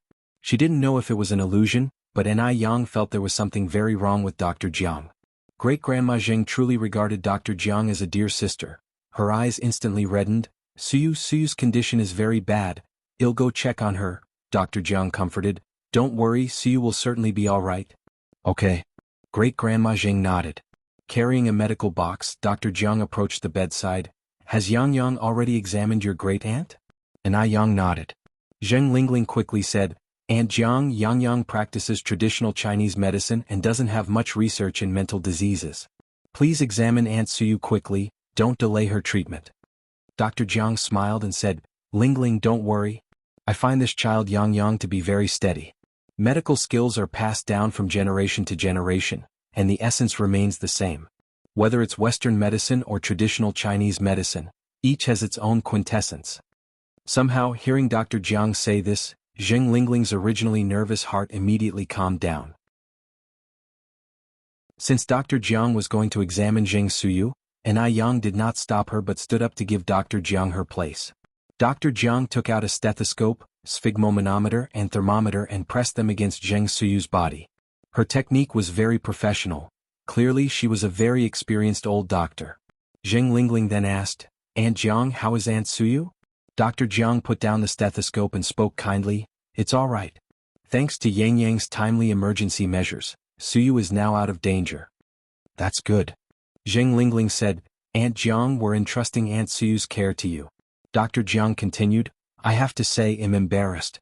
Although I've been practicing medicine for many years and have spent my life as a doctor, my medical skills do not even compare to half of Yang Yang's. Yang Yang, you should continue treating your great-aunt." "Grandma Jiang, you flatter me too much," Anai Yang said humbly. "I am just starting out, barely understanding the basics. How can I compare to you? You've been practicing for so many years and have a wide range of knowledge. What kind of cases haven't you seen?" Zheng Lingling was anxious for Dr. Jiang to treat her, but Dr. Jiang kept insisting that Anai Yang should do it. Dr. Jiang appeared kind-hearted, but in truth she had a hidden agenda. The more Anai Yang observed, the more she felt something was off. Dr. Jiang smiled at Great-Grandma Jing. "Aching, your granddaughter is truly clever and articulate, just like you when you were young. We don't see such modest young people nowadays." Great-Grandma Jing also felt very gratified to hear someone praise Anai Yang. Yang Yang takes after her great-aunt. Suyu was also smart when she was young. It's a pity Suyu was temporarily short-sighted. In Western medicine this is called depression. In the end, because her inner conflict remained unresolved, she ended up like this. In her youth, Zheng Suyu was a talented woman, but after experiencing betrayal and heartache, she never recovered. Chapter 874. Zheng Suyu woke up. _2. Upon hearing this, Anai Yang's eyebrows slightly raised. This Dr. Jiang was really no ordinary person. He even knew about depression. It seemed that he must have read quite a few books on psychiatry. Madame Zheng sighed and continued, "Xian, how is Suyu doing now? How confident are you?" Dr. Jiang said, "I was not joking when I said my medical skills are not as good as Yang Yang's. I'm not confident I can cure Suyu's illness. Why not let Yang Yang have a look?" As he spoke, Dr. Jiang added, "Aching, your granddaughter will be successful one day. You just wait and enjoy the blessings she brings. Then I'll take your auspicious words." Madame Zheng turned her head to look at Anai Yang. "Yang Yang, since your grandma Jiang says so, why don't you take a look at your auntie grandma?" "Okay," Anai Yang nodded. Dr. Jiang maintained a smile. "I wonder, Yang Yang, how confident are you in curing your auntie grandma?" "Probably only 10%, Anai Yang answered. 10% confidence. This statement made Madame Zheng's brow twitch. Zheng Suyu was only 55 years old. Dr. Jiang looked at Anai Yang and said, "It's really the younger generation that's to be feared. In my hands, your auntie grandma might not even have a chance for a 0.5% recovery, but in Yang Yang's hands, there's a 10% chance." Detecting the flattery in his words, Anai Yang said, "Grandma Jiang, you're being too modest." "It's just that my abilities are limited," Dr. Jiang sighed. "I'm old now and my medical skills aren't what they used to be. It's the younger generation's world now. Zheng Lingling frowned slightly and said, Aunt Jiang, what are you saying? Auntie Suyu has always been under your care. If it weren't for you over these years, Auntie Suyu might have. Dr. Jiang interrupted Zheng Lingling, his tone still cheerful. Lingling, thank you for holding Aunt Jiang in such high regard. But in life you can refuse anything except old age. In medicine it's said that metabolism is constant. Life is the same. It's about old thoughts gradually vanishing while new ones grow. Isn't there also that saying? The blue is made out of the indigo but is more brilliant than it. Zheng Lingling nodded, you're right. Ai Yang held the gold needle in her hand and looked up at Zheng Lingling, her gaze subtly sweeping over Dr. Jiang. Something was not right with Zheng Lingling, nor with Dr. Jiang. These two in one accord seemed very suspicious. Yet, when all their words were put together, there was no tangible problem to pinpoint. After a long time had passed, Ai Tsuehua and Shangguan Dehui returned. Madame Zheng quickly asked, Tingting, have you bought the medicine? Ai Tsuehua nodded, it's already been bought and it's being prepared in the kitchen now. After speaking, Ai Tsuehua then saw Dr. Jiang. She was taken aback at first, then greeted Dr. Jiang, Aunt Jiang. For some reason, every time she saw Dr. Jiang, Ai Tsuehua felt a strange sensation inside. It was as if she had seen Dr. Jiang somewhere before. Tingting is back. Dr. Jiang was always very kind no matter who she saw. Because Madame Zheng was worried about Zheng Suyu, it was Zheng Lingling who escorted Dr. Jiang out. After Zheng Lingling had left, Ai Tsuehua curiously asked, Mom, did I ever meet Aunt Jiang when I was little? No, Madame Zheng shook her head. When your Aunt Jiang came from M country, you were no longer by my side. Ai Tsuehua had been missing for several months when Madame Zheng's sister and brother-in-law met with their accident. Before that, Dr. Jiang had been abroad. After speaking, Madame Zheng continued, Tingting, why do you ask? Ai Tsuehua replied, nothing much, it's just that Aunt Jiang looked so familiar as if I've seen her somewhere before. Maybe I'm remembering it wrong. Madame Zheng nodded, I see. Ai Yang felt something was amiss and asked, Grandma, how did you know Grandma Jiang? Recalling the past, Madame Zheng's face showed her years, and with a sigh, she began to recount that period of time. Upon hearing her, Ai Yang said, so when Grandma Jiang brought back my grandaunt, we had already been missing for several months? Madame Zheng said, more than 3 months. When did great-aunt and great-uncle meet with their accident? Ai Yang continued to inquire. Madame Zheng thought for a moment and then said, it was probably the 2nd month after your mother went missing. Back then, communication was not advanced and neither was transportation, so by the time we received the news, your great-aunt and great-uncle's funerals had already been dealt with.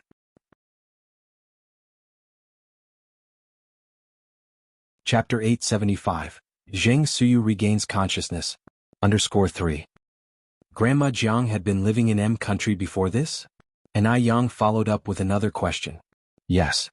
Mrs. Zheng nodded and continued, back in the day your great-aunt and Grandma Jiang were as close as real sisters. Later, when your great-aunt passed away, Grandma Jiang, fearing that returning would renew her grief, never went back and stayed in Beijing. So, there was no chance for my mom to meet Grandma Jiang, Ai Yang said. Mrs. Zheng continued, that's why I said perhaps your mom was mistaken. Grandma, where did you and Grandpa work in the beginning? Ai Yang asked. In Yicheng, Mrs. Zheng replied. Mentioning that sorrowful place made her feel uncomfortable. Ai Yang frowned slightly, but my mom grew up in Haicheng. Grandma, Haicheng is over 3,000 kilometers from Yicheng. Haicheng is over 3,000 kilometers from Yicheng. In times with developed transportation, it takes 2 days and nights by train, 9 hours by high-speed rail, and 4 hours by plane. In an era of extremely poor economic conditions and transportation options, how could a 3-year-old girl possibly cross 3,000 kilometers? There was a big problem with this. Mrs. Zheng's eyes reddened slightly. Actually, when I first saw your mom at the state-run big hotel, I felt she was my daughter, especially little Yunyun. She looked exactly like your mom when she was young. But later when I asked your mom where she was from and she said she was from Haicheng, my heart felt half cold. Mrs. Zheng thought the same as Ai Yang at that time. It was impossible for a 3-year-old girl to travel so far. It wasn't until the DNA result came out that I dared to confirm that your mom was my daughter. Now that I think about it, she might have been abducted by child traffickers to Haicheng. Ai Yang shook her head. At that time, the preference for sons over daughters was at its worst. My mom grew up in the countryside and my maternal grandfather's family wasn't well off. They wouldn't have spent money to buy a daughter. So, the probability of child traffickers is practically zero. In China, the preference for sons over daughters only started to improve after the year 2000. Before that, nearly two-thirds of families preferred sons over daughters. There were rampant cases of abandoning baby girls. Which child trafficker would waste their energy to steal a girl, and then sell her to the countryside? Even traffickers would normally sell to families that were well off and unable to have children. Anai Tsuehua grew up in a rural area with harsh conditions, never even attending school as a child. If you look at the issue from another angle, you would realize that someone wanted to ruin Anai Tsuehua, ensuring she'd never have a chance to succeed in life. Upon hearing this, Anai Tsuehua said, Yang, actually when I was younger your grandfather's family wasn't that poor. Anai Yang frowned slightly, but in my memory Grandpa's family was poorer than our old home, with just 2 earthen rooms that leaked whenever it rained. Anai Tsuehua continued, your grandfather's family had quite good conditions until I was 11. Later he got hooked on opium, and that's when our family's fortune gradually dwindled away. Then why didn't Grandpa send you to school? Anai Yang asked. Anai Tsuehua chuckled bitterly, you know what our place was like, typical preference for sons over daughters. Little girls around my age, including Aunt Danny, none of them went to school. Anai Yang furrowed her brows slightly and then said, Mom, when did you start to remember things? Anai Tsuehua continued, I was particularly slow as a child, I didn't start remembering things until I was 8 or 9 years old. That was a bit strange. Ordinary children start to form memories by the ages of 5 or 6. Children with a bit more talent start remembering things around the ages of 3 or 4. Anai Tsuehua was not slow. If she were, she wouldn't have been able to learn to read so quickly, nor would she have mastered English so swiftly. Meanwhile, Zheng Lingling escorted Dr. Jiang out the door. After making sure no one was around, Zheng Lingling finally spoke, Aunt Jiang, why didn't you treat Aunt Suyu just now? Not feeling reassured about Anai Yang? Dr. Jiang looked up at Zheng Lingling. Yes. Zheng Lingling nodded her head. Dr. Jiang kept a smile on her face while her ears stayed alert to the sounds around her. Anai Yang has excellent medical skills, so don't worry. How can you ask me not to worry? Zheng Lingling was anxious. You know very well. Dr. Jiang interrupted Zheng Lingling before she could finish. You child, how come you only grow older but not wiser? I think even Xianxia has more sense than you.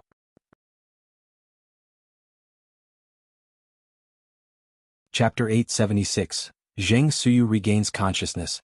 _4. Zheng Lingling remained silent. The doctor continued, it's a good thing Xianxia isn't like you. Xianxia is very smart, she just tends to be a bit impatient sometimes and needs to temper herself. After saying this, the doctor added, although your mother didn't say anything, I can tell that she has become guarded against me. If I get involved in Suyu's matters, what will happen? Well, you should be very aware of that without me saying anything. The doctor was a clever person and she could tell Anai Yang was also clever. That young lady, despite her tender age, was by no means naive. Hearing this, Zheng Suyu turned pale. Does my mother not trust even you now? The doctor looked at Zheng Lingling. Lingling, remember this, outsiders will always be outsiders. If it were you, would you believe your own daughter's words or would you trust an outsider? But you're different. Zheng Lingling interjected. You and she have been close friends for over 30 years. Closer even than relatives. How could she treat you like this? The doctor had weathered many storms with her for over 30 years. How could this old hag be so heartless? To even doubt the doctor. The doctor wasn't angry at all and said with a smile, people are all self-interested. Actually, there's nothing wrong with that. I just want to tell you that I can't intervene in this matter. But Anai Yang said she is 10% sure. 10% sure means there's a glimmer of hope. If you don't step in, then we can only sit and wait for doom. What's the rush? The doctor's face remained benevolent. Lingling, have you ever heard this saying? Zheng Lingling was not in the mood to play guessing games with the doctor and asked bluntly, what saying? The doctor smiled, a tree dies when moved but a person lives on. What do you mean by that? Zheng Lingling was a bit confused. The doctor looked back at the Zheng family villa and continued, Anai Yang is currently in charge of Suyu's condition. During this time, try to visit the kitchen as little as possible, and if you must go, avoid doing so when medicine is being prepared. Also, if you're going to visit Suyu, it's best to do it with your sister or accompany your mother. Never leave any backlash that people could talk about. Is it really necessary to make it so complicated? Zheng Lingling felt the doctor was making a mountain out of a molehill. Very necessary, the doctor insisted. The Zheng family of today is not the Zheng family of the past, especially do not underestimate an I Yang. That young lady might only be 19, but she can handle 10 of you easily. Finally, the doctor added, I never misjudge people. Yet Zheng Lingling didn't feel an I Yang was impressive at all. She's just been lucky to catch the eye of Mr. Tuesday. It's pretty shameless, really. On one hand, she's all lovey-dovey with that useless Imo-chishan, and on the other, she's flirting with Mr. Tuesday. I don't know what Mr. Tu sees in her. If it weren't for Ni Yang, Xianjing would now be Mr. Tu's lifesaver. That is Ni Yang's skill, the doctor said. In any case, do not underestimate Ni Yang. After thinking a bit more, the doctor continued, I remember there was a time when Xianjing and Imo-chishan were quite close. Eh? What about now? Zheng Lingling replied, Don't worry, that's all in the past. Xianjing isn't stupid. How could she waste time on someone like that loser Imo-chishan? That's good, the doctor said, stopping in her tracks. They'll leave you here, go back quickly. Remember what I said and don't get too involved in Suyu's affairs. Zheng Lingling was somewhat worried, but if I don't get involved, what if? The doctor said with a smile. Even if something happens, isn't that child still there? Lingling will always find a way to keep her quiet. Right. Zheng Lingling's eyes lit up and she instantly felt relieved. Take care on your way. The doctor headed towards the intersection, where a young man on a bicycle came to pick her up. Auntie. Jigang is here, the doctor said with a smile. This person was Jiang Jigang, the doctor's nephew, 22 years old. Jiang Jigang was usually lazy and gluttonous, addicted to gambling, and was so desperate for money at times that he would even hit his own parents. But he dared not offend the doctor lightly. Because the doctor was not only wealthy but also backed by the Zheng family. Jiang Jigang then said, My dad sent me to pick you up for dinner at our place. All right, the doctor settled herself on the back seat of the bicycle.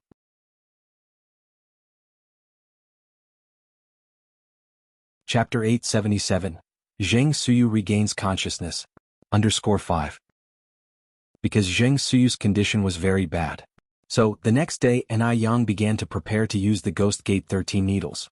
Ghost Gate 13 needles involved not only medical problems but also metaphysical issues. Ni Yang had looked up quite a bit of material during this time and found that many people had suffered the backlash of the Ghost Gate 13 needles. Only people blessed with continuous fortune could perform the needling. After her resurrection, Ni Yang had once saved 2 people's lives. Before her resurrection, she was also charitable, having supported many orphanages and impoverished regions, using her medical skills to treat many people. She should be considered a person with blessings. Ni Yang prepared all the tools and then said to the elders Zheng at her side, Grandpa, Grandma, I am going to perform acupuncture on Great Aunt now. Please leave for a while and during this time don't let anyone in. The Ghost Gate 13 needles were most taboo against disturbances from outsiders. Elder Zheng nodded his head. Okay Yang, you do the acupuncture with peace of mind. Your grandma and I will stand guard outside the door and we won't let anyone come in. It's hard on you and grandma. It's what we should do. As long as his sister Zheng Suyu could get better, Elder Zheng was willing to do anything. Elder Zheng left with Elder Mrs. Zheng, and in the blink of an eye, only Ni Yang and Zheng Suyu, who was lying in bed, were left in the room. Ni Yang first took out her self-made ointment. The ointment was light yellow, not smelling of medicine but rather of a faint fragrance of flowers. This was an ointment Ni Yang had made from gathering various flowers, along with Solomon's seal and fleeceflower root, specially for Zheng Suyu's illness. According to ancient texts, using this ointment while performing the Ghost Gate 13 needles would produce twice the effect with half the effort. Ni Yang dabbed a bit of ointment with her finger and then slowly twirled it onto the tip of the needle. A total of 13 gold needles. They corresponded to Renzhong Acupoint, Shaoshang Acupoint, Yinbai Acupoint, Daling Acupoint, Shinmai Acupoint, Fengfu Acupoint, Jiacha Acupoint, Qingjiang Acupoint, Laogong Acupoint, Shangxing Acupoint, and Huyin Acupoint. Under normal circumstances, only 1 needle could be used per day, but Zheng Suyu's condition was very bad right now, so Ni Yang had to take the risk of completing all 13 needles in 1 day. The ancient texts recorded, for illnesses caused by 100 demons running wild, there are 13 acupoints that must be known. Always start with Ghost Palace, then proceed with Ghost Trust and all will answer. First needle Renzhong, second Shaoshang. This first needle required extreme caution upon caution. Moreover, the layout of the Ghost Gate 13 needles was different from ordinary acupuncture. The method for the first needle was, diagonally insert the needle from the bottom up, 3 to 5 fen deep. If it exceeded 5 centimeters, the accuracy of the subsequent 12 needles would be for naught, even if they were precisely placed. Yang sat in front of the window, slowly angled the gold needle into the Renzhong acupoint, gently twirling it. The next second she suddenly let go. The depth of the needle was exactly 5 centimeters. Yang immediately picked up the second gold needle. Then the third needle, the fourth needle. Minutes and seconds passed, the cool breeze wafted through the room, yet beads of sweat still appeared on Yang's forehead. No wonder the ancient text said that the Ghost Gate 13 needles were extremely sinister, where only one needle could be used per day, and at most not more than 3 needles. Yang had only inserted 6 needles and already felt that her physical strength was almost at its limit. Yang steadied her spirit, then picked up the 7th needle. The 7th needle was Jianghu acupoint. The needling method was to pierce directly from outside to inside to a depth of 1.5 centimeters. 1.5 centimeters was a bit difficult to judge by the naked eye, especially under Yang's current state of fatigue. Yang squinted her eyes, swiftly and accurately inserted the needle into the Jianghu acupoint, exactly 1.5 centimeters, not a fraction more or less. For the following 6 needles, Yang did not encounter any problems. During this time, Zheng Lingling came once, saw the door tightly closed, and seeing Elder Zheng and Elder Mrs. Zheng guarding the door with grave faces, she asked, "Dad, Mom, what's going on?" Elder Zheng was not in the mood to talk, his brow deeply furrowed. Elder Mrs. Zheng concisely explained the situation. Zheng Lingling felt panicked inside, wondering if Zheng Suyu was really going to wake up. This couldn't be. She had to get ready. I was originally planning to come and see Aunt Suyu, but since Yang is performing acupuncture on her inside right now, I won't disturb them. With that, Zheng Lingling turned and walked downstairs. After descending the stairs, she secretly called Dr. Jiang. Approximately 3 hours later, the room door opened. A large beam of sunlight shone in from outside the door, dispelling the gloom inside the room, and lighting Yang's pale face almost to transparency. Chapter 878, Zheng Suyu is awake. _6. The 13 ghostly needles had drained her of too much energy. She was too tired now. Seeing Yang like this, the elderly Mrs. Zheng was startled. "Yang, are you all right?" The elderly Mr. Zheng was also deeply frightened and quickly instructed the servants, "Hurry and call the doctor." "No need," Yang rubbed her temples. "Don't call the doctor, I'm fine. Grandpa, Grandma, you should go in and check on Aunt Suyu." After all, as someone who had been reborn, Yang didn't take this slight fatigue to heart. "Has your aunt awakened?" Mr. Zheng asked. Yang nodded, yes. Mr. and Mrs. Zheng, brimming with excitement, hurried into the house. Just then, Zheng Lingling came upstairs from below and upon hearing this, excitedly said, "Has Aunt Suyu awakened? Oh Yang, you are really amazing." Zheng Lingling followed Mr. and Mrs. Zheng into the house. Inside, Zheng Suyu had indeed woken up.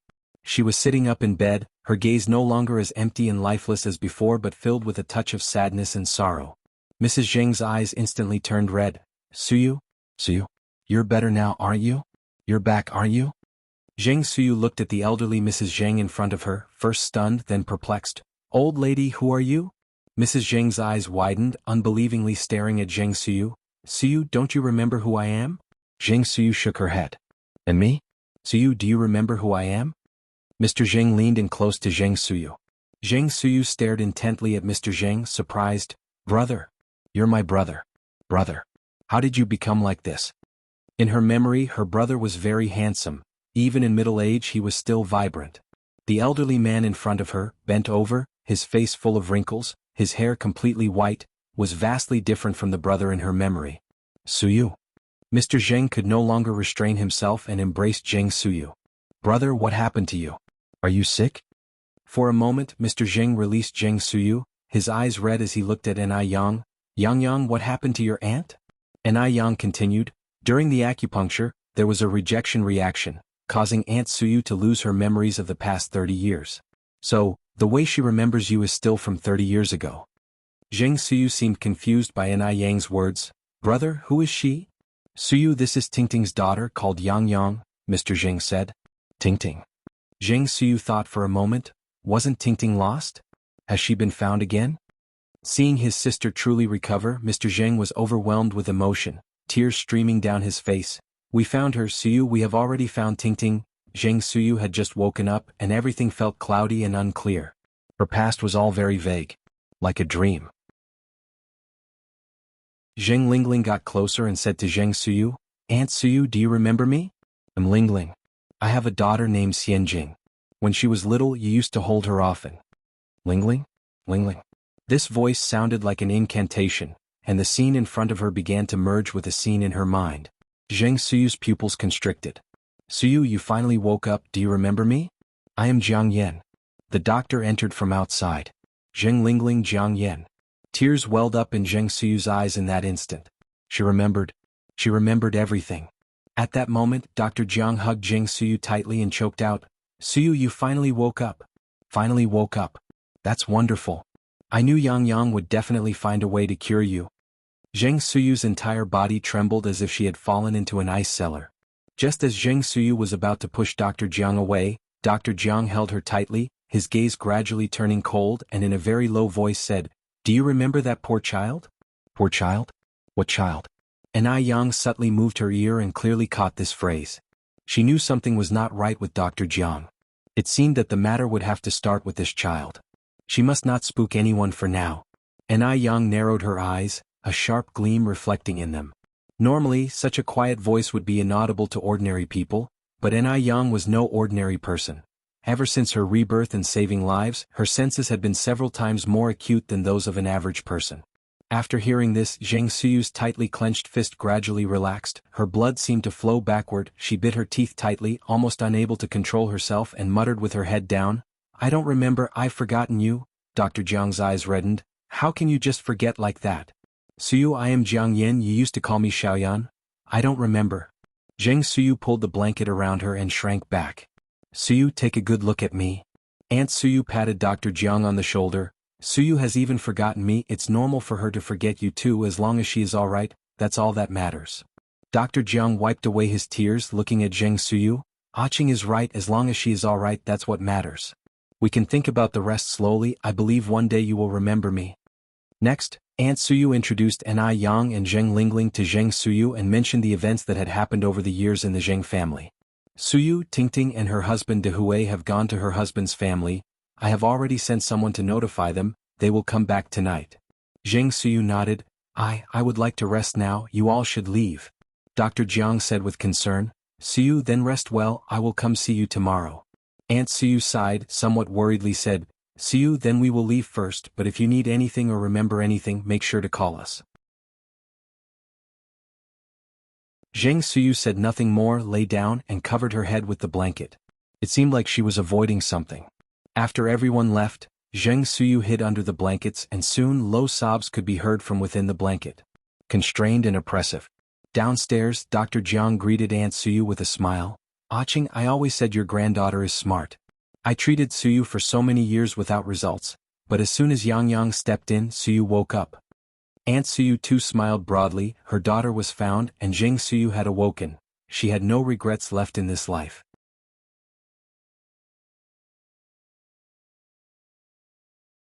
Chapter 879. Cunning Yang Yang. Grandma Zheng said with a smile. "This child is indeed clever, certainly smarter than this old lady. It's our family's good fortune from the past life to have such a wonderful granddaughter." Zheng Lingling looked at Anai Yang, her features nearly contorting with jealousy and anger. Anai Yang had become a treasure, while Zheng Xianjing was now mere grass.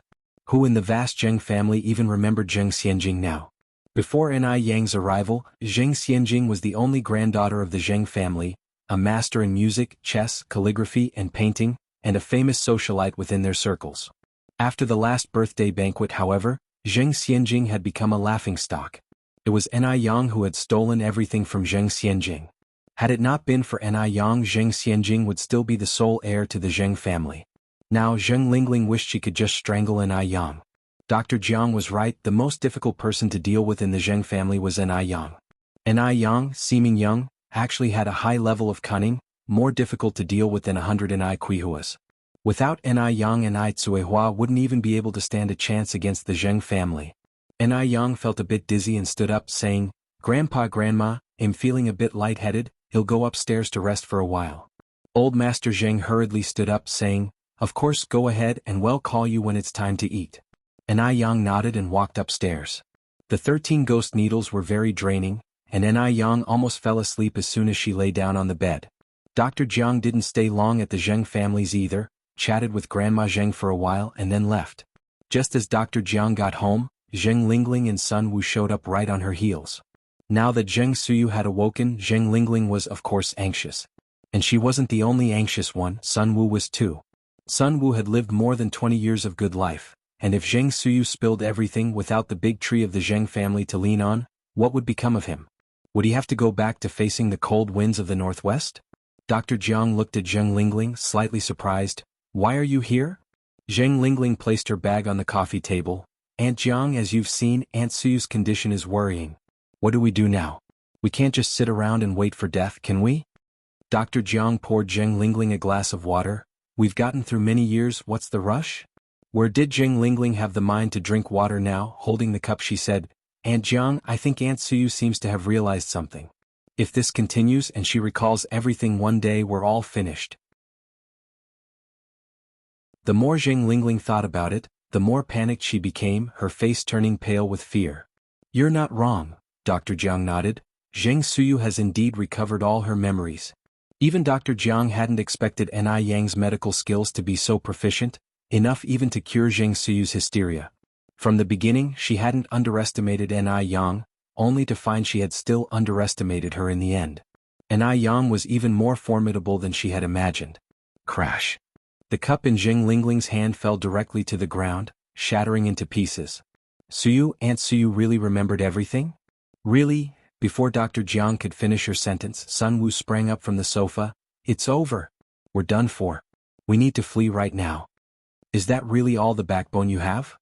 Dr. Jiang looked at Sun Wu, speaking sternly. Running away is the most cowardly solution. After all these years of hard work at the Zheng family, do you really want to end up as street rats that everyone wants to bash? With that said, Dr. Jiang turned to look at Zheng Lingling. And you? Lingling, you've been with the Zheng family for 35 years, and Xianxia is already 21. How can you still be like before, making no progress at all? Losing your head over a little trouble. With this attitude of yours, how do you expect to push out Yang and become the matriarch of the Zheng family? Dr. Jiang was smiling as she said this, but Zheng Lingling saw no warmth in that smile. Zheng Lingling opened her mouth, then continued, So what should I do? Zheng Suyu had already awakened, and those dark secrets would inevitably surface one day. For Zheng Lingling, the current Zheng Suyu was like a time bomb, capable of detonation at any moment. She wasn't Dr. Jiang, she didn't have such a strong heart. Don't worry, Dr. Jiang took a syringe out of the medicine box, squeezing out the excess air inside. Zheng Suyu won't dare to speak carelessly. Seeing Dr. Jiang like this, a sudden thought seemed to strike Zheng Lingling. Right, there's also that child. As she spoke, she continued, But what about Yang? Yang is so clever, she will definitely notice something.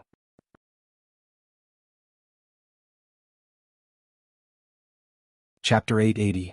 Cunning Yang under...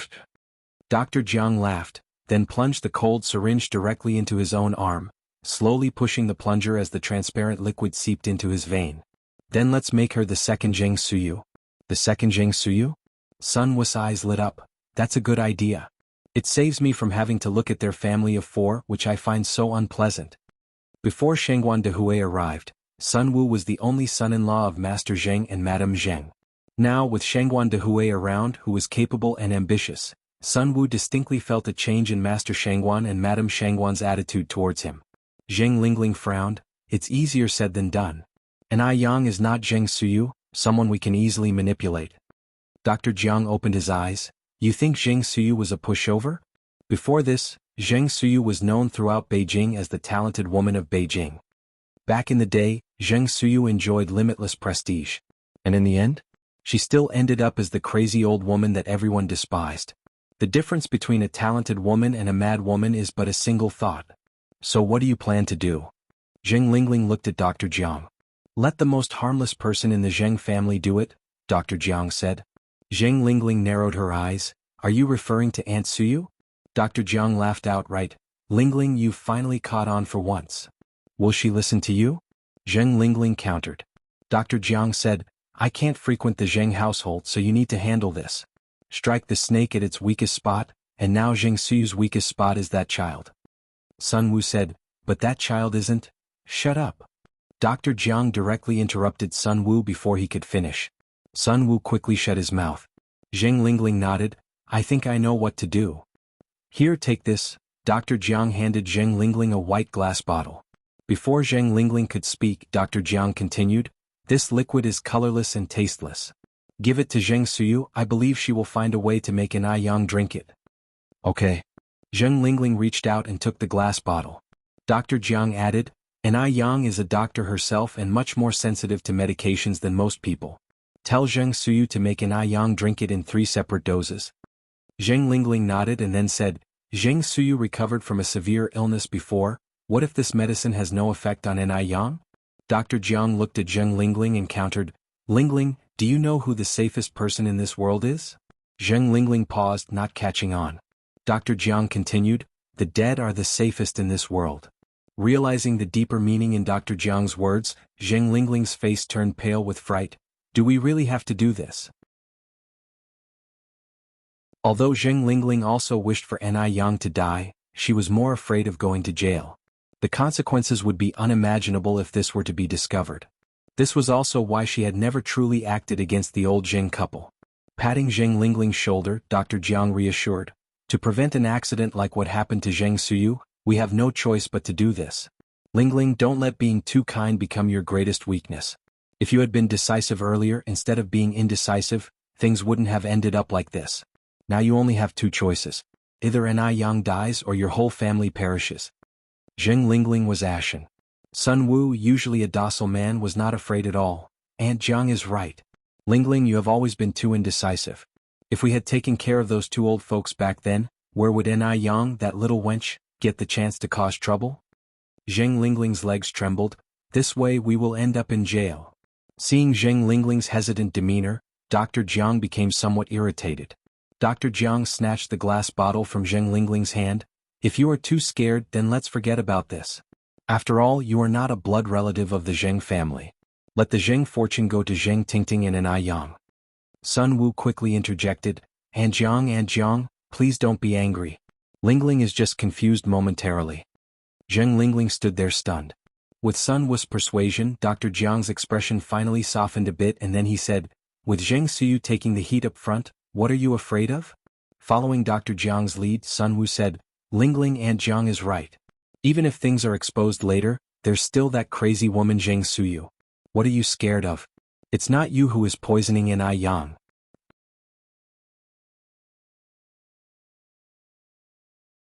Chapter 881, Cunning Yang 3. If, there are no ifs. Dr. Jiang impatiently interrupted Zheng Lingling's words. Lingling, do you think you'll be safe if you don't do this? Have you forgotten what you've done before? If Ni Yang finds out about those things, wouldn't even one of them be enough to put you behind bars? Zheng Lingling was stunned again. Dr. Jiang sighed deeply, speaking earnestly, Lingling, it hasn't been easy for us to get to this point. I don't want you to give up the glory and wealth before your eyes so easily, letting it fall into someone else's hands. The hardships of over 30 years of wind and rain, only those who've experienced it could truly understand. Sun Wu quickly said, even for Xianxia's sake we have to fight. Xianxia is used to living as a wealthy lady, going from luxury to frugality is hard. If she loses the Zheng family, how will she live in the future? Are you willing to let Ni Yang take away everything that belongs to Xianxia? Unwilling. How could Zheng Lingling be willing to let Ni Yang take away what belonged to Zheng Xianxia? Aunt Jiang. Zheng Lingling looked up at Dr. Jiang. He'll listen to you. Dr. Jiang nodded in satisfaction. I'm old, wealth and power are fleeting to me. I'm doing all this for your family of 3 Lingling. While we still have a hold over Zheng Suyu's Achilles heel, you must seize this opportunity. Understood, I appreciate all your hard work. Zheng Lingling nodded. Meanwhile, Ni Yang had been asleep for over 2 hours, and by the time she woke up, it had already grown dark outside the window. After sleeping, Ni Yang felt much better. She washed her face in the restroom and changed into clean clothes. As Ni Yang was about to head downstairs, there was a knock at the door. Yang. It was Ni Kuihua's voice. Ni Yang went to open the door. Mom, when did you come back? Ni Tsuehua was holding a tray with slices of bread and milk. I've been home for a while. Dinner won't be for a bit, have some bread to tide you over. Ni Yang picked up the bread and milk, then asked, did you visit Grandma? I did, Ni Tsuehua nodded. Grandma doesn't seem to be doing very well. And Yang frowned subtly. Is Zheng Lingling home? You child, how can you call her by name like that? And Tsuehua continued, it would sound so bad if others heard it. While Zheng Lingling was indeed acting duplicitously, she hadn't openly made things difficult for Yang. In the eyes of others she was still a good aunt. If someone overheard Yang calling Zheng Lingling by name, they might misjudge her as an ingrate. Yang knew Kuihua's concerns and said with a smile, don't worry, I was just saying it behind her back, no one will hear. When I got back I didn't see her. Not just her, Sun Wu wasn't home either. Zheng Suyu had just woken up the second before, and this couple had disappeared right afterward. It was almost impossible not to suspect something. Where did they go? Yang took a sip of milk. I don't know, Tsuehua shook her head. Mom, have you noticed anything strange about Zheng Lingling and Dr. Jiang? Yang continued.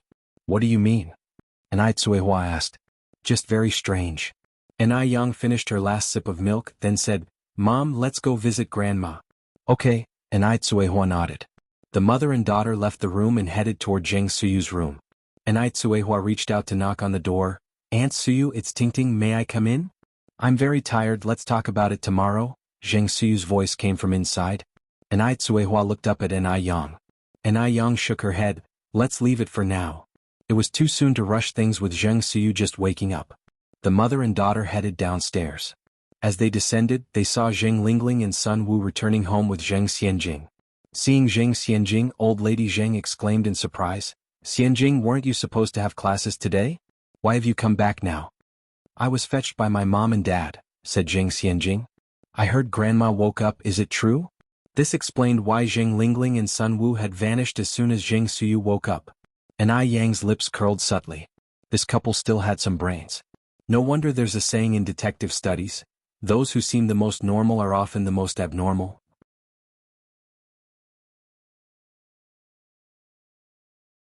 Chapter 882, Cunning Yang_4. From an outsider's perspective, this family of three had nothing remarkable about them. The husband was honest and unassuming, almost without presence. The wife was adept in socializing and took great care of the elderly. Their daughter was bright and generous, an outstanding student at a well-known university. What could possibly be wrong with such a family? Mrs. Jing nodded and said with a smile, it's true. Xianjing said excitedly, that's wonderful. I'm going to go up and see Great Aunt right now. Having said that, Xianjing rushed upstairs without delay. Not long after, Xianjing came back downcast. Great Aunt said she's very tired and wants to rest some more. Mrs. Jing smiled and said, as long as you have this filial heart, it will be the same if you visit your Great Aunt tomorrow. Xianjing nodded. At mealtime, Suyu didn't come down. Mrs. Zheng instructed a servant to take the food up to Suyu. Yang stood up and said, I'll go. With that, she took the platter from the servant's hand and headed upstairs. Upon reaching Suyu's door, Yang knocked. After a while, Suyu's voice came from inside, who is it? Yang said, Great Aunt, I've brought you something to eat. I'm coming in. Yang turned the doorknob and entered. Suyu wasn't lying in bed but was sitting at the dressing table. Reflected in the vanity mirror was a face worn with the marks of time. Great Aunt, it's time to eat. Yang set the dishes on the table. Grandma says these are all your old favorites. Please come and see if they suit your taste. Suyu turned and walked over. You're Tingting's child, Yang? MHM. Yang nodded. Yes, it's me. Suyu smiled, her eyes inscrutable with either sorrow or joy. When I was still lucid, Tingting was just a child. In the blink of an eye, her child is all grown up. It's like a dream. Yang spoke softly. Malarial vapors rise like fire and time speeds like a carriage. Decades pass in a flash and seen from another perspective, life is but a dream. Suyu gave her an astonished look. Yang, I heard it was you who cured me. Yang didn't deny it but simply nodded. Thank you, Suyu said, then added, have a seat yourself. Yang sat down on the stool. Great Aunt, there have been many changes outside over the years. How about I take you out for a walk tomorrow? Suyu shook her head. No need. Are you avoiding something? Yang asked bluntly. Suyu's hand holding the chopsticks paused. After raving mad for so many years, what could I possibly be avoiding? I just don't want to go out, that's all. Like that child? Yang said in a measured tone. Suyu abruptly put down her chopsticks, her eyes reddening as she said, What are you talking about? And Yang looked at Suyu. Great aunt, rest assured, I'm not colluding with Dr. Jiang. I'm here to help you.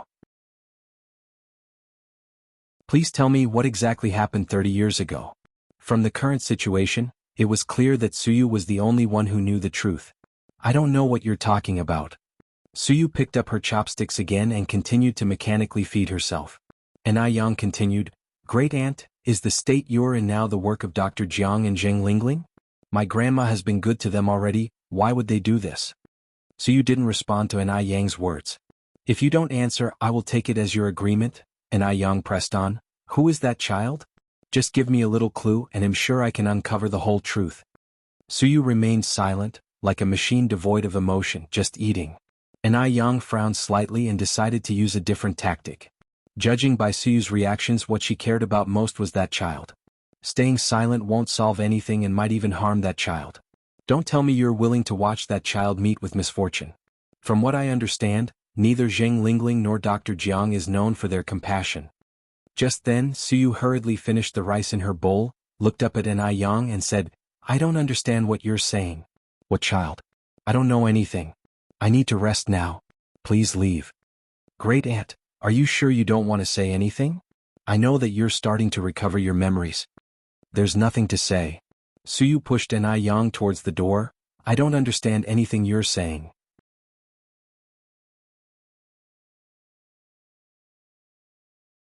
Chapter 883, Cunning Yang_5. You're gambling with that child's life. Yang continued, people like Dr. Jiang and Zheng Lingling, they have no credibility. Zheng Suyu pushed Yang outside and with a thud closed the door. Yang didn't say anything more, fearing that the noise here might attract the attention of Zheng Lingling downstairs. Zheng Suyu was far more stubborn than she had imagined. Inside the room, Zheng Suyu leaned against the door and began to weep. In the evening, Yang knocked on old Madame Zheng's door. Yang.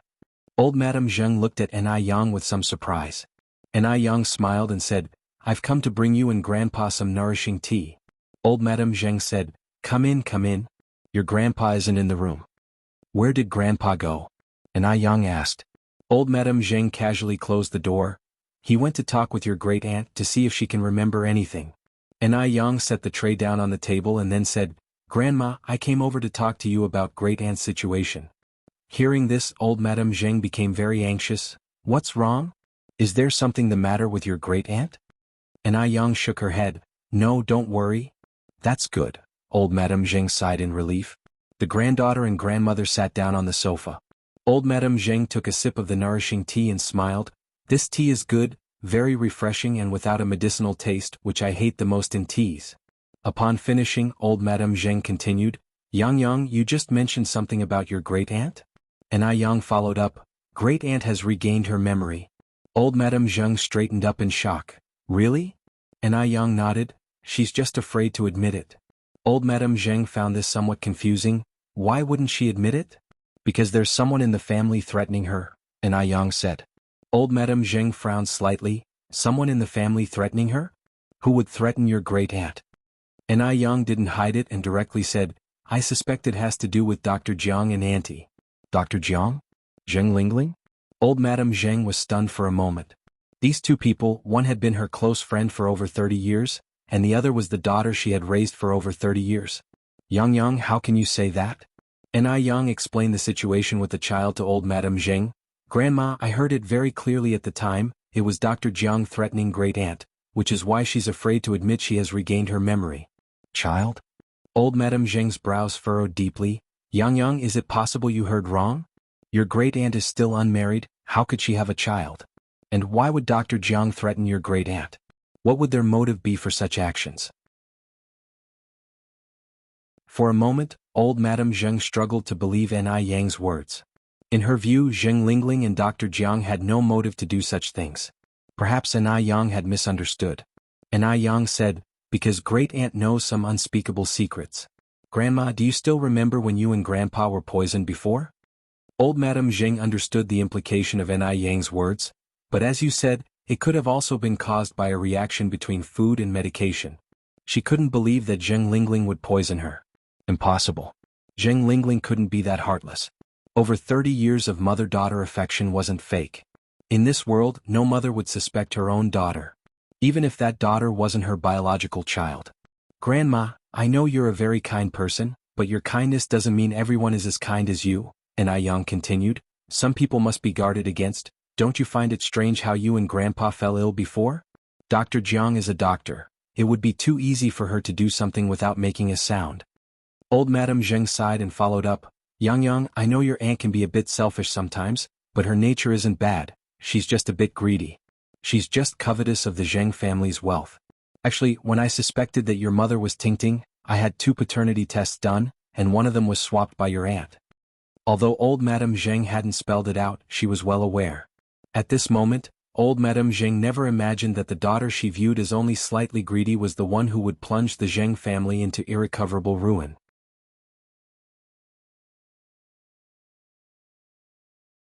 Chapter 884, Cunning Yang_6.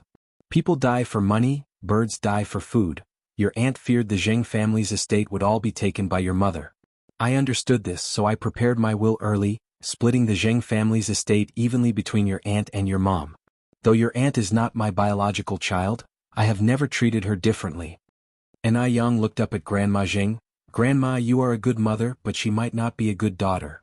With that, Yang continued, I even suspect that Aunt Suyu's hysteria might be related to them as well. Having said this much, Yang didn't want to keep hiding things from Grandma Zheng. Lest when the truth emerged, Grandma Zheng couldn't accept the reality. That won't be the case. Grandma Zheng shook her head. Yang, you're not a detective, you must be mistaken. Grandma, how about we make a bet? Yang proposed. A bet on what? Grandma Zheng asked. On whether Dr. Jiang and Aunt Suyu are the masterminds behind this. Yang said every word very seriously. Grandma Zheng smiled. Yang, you're really overthinking. I can vouch for my integrity that Dr. Jiang and your aunt aren't those kinds of people. Yang slightly curled her lips. Grandma, the day when everything becomes clear hasn't come yet. It's too early to say that now. Grandma Zheng looked at Yang. Yang, do you know how many years I've known Dr. Jiang? 35 years. Ever since she came back to Beijing across the Pacific Ocean with your aunt, I knew Dr. Jiang is a good person. And your aunt, I raised her myself. I know very well what kind of person she is. She could never do something so utterly heartless. For a full 35 years, Grandma Zheng couldn't believe that human nature could be so malicious. Nor could she believe that she had 2 wolves in sheep's clothing by her side. With that, Grandma Zheng continued, Yang, as you said, Dr. Jiang is a doctor. If she wanted to do something, it would be so easy. If she and Lingling truly wanted to harm me, your grandfather and I wouldn't be alive today. Yang knew that no amount of talking would be useful at this time. Only when ironclad evidence was presented would Grandma Zheng believe it. Grandma, it's getting late, you should rest early, Yang said. I didn't mean anything else by telling you this, just wanted you to be cautious around Dr. Jiang and Aunt Suyu. And also my aunt's husband, who seems straightforward and honest, yet he has an unknown side to him that people don't see. Otherwise, Sun Wu wouldn't have had such a good marital relationship with Zheng Lingling after so many years. All right, I've got it, Grandma Zheng nodded. Yang, I'll take your words to heart. Despite her precautions, Grandma Zheng still couldn't believe that Zheng Lingling and Dr. Jiang were capable of such deeds. Then I'm going to rest now. Aha! Grandma Zheng escorted Yang to the door. In the deep silence of the night, barely perceptible footsteps echoed through the hallway. Then a shadow darted into Aunt Suyu's room. Who's there? Hearing noise, Aunt Suyu turned on the bedside lamp and sat up in bed, looking around warily. Aunt Suyu, it's me, Zheng Lingling approached from the side. Seeing who it was, Aunt Suyu shrank back into her bed. Zheng Lingling curled her lips upwards. It seems Aunt Jiang was right, you remembered. No, I haven't, Aunt Suyu shook her head. Zheng Lingling placed the glass bottle on the bedside table. If you want that child to be safe, you'll just have to obey. Let her go, Aunt Suyu looked up at Zheng Lingling. You'll suffer divine retribution for doing this. Zheng Lingling said with a smile. It seems you're unwilling to cooperate? Zheng Suyu suddenly fell silent. Zheng Lingling continued, divide this into 3 doses and make Yang drink it. You still want to harm Yang? Zheng Suyu looked incredulously at Zheng Lingling.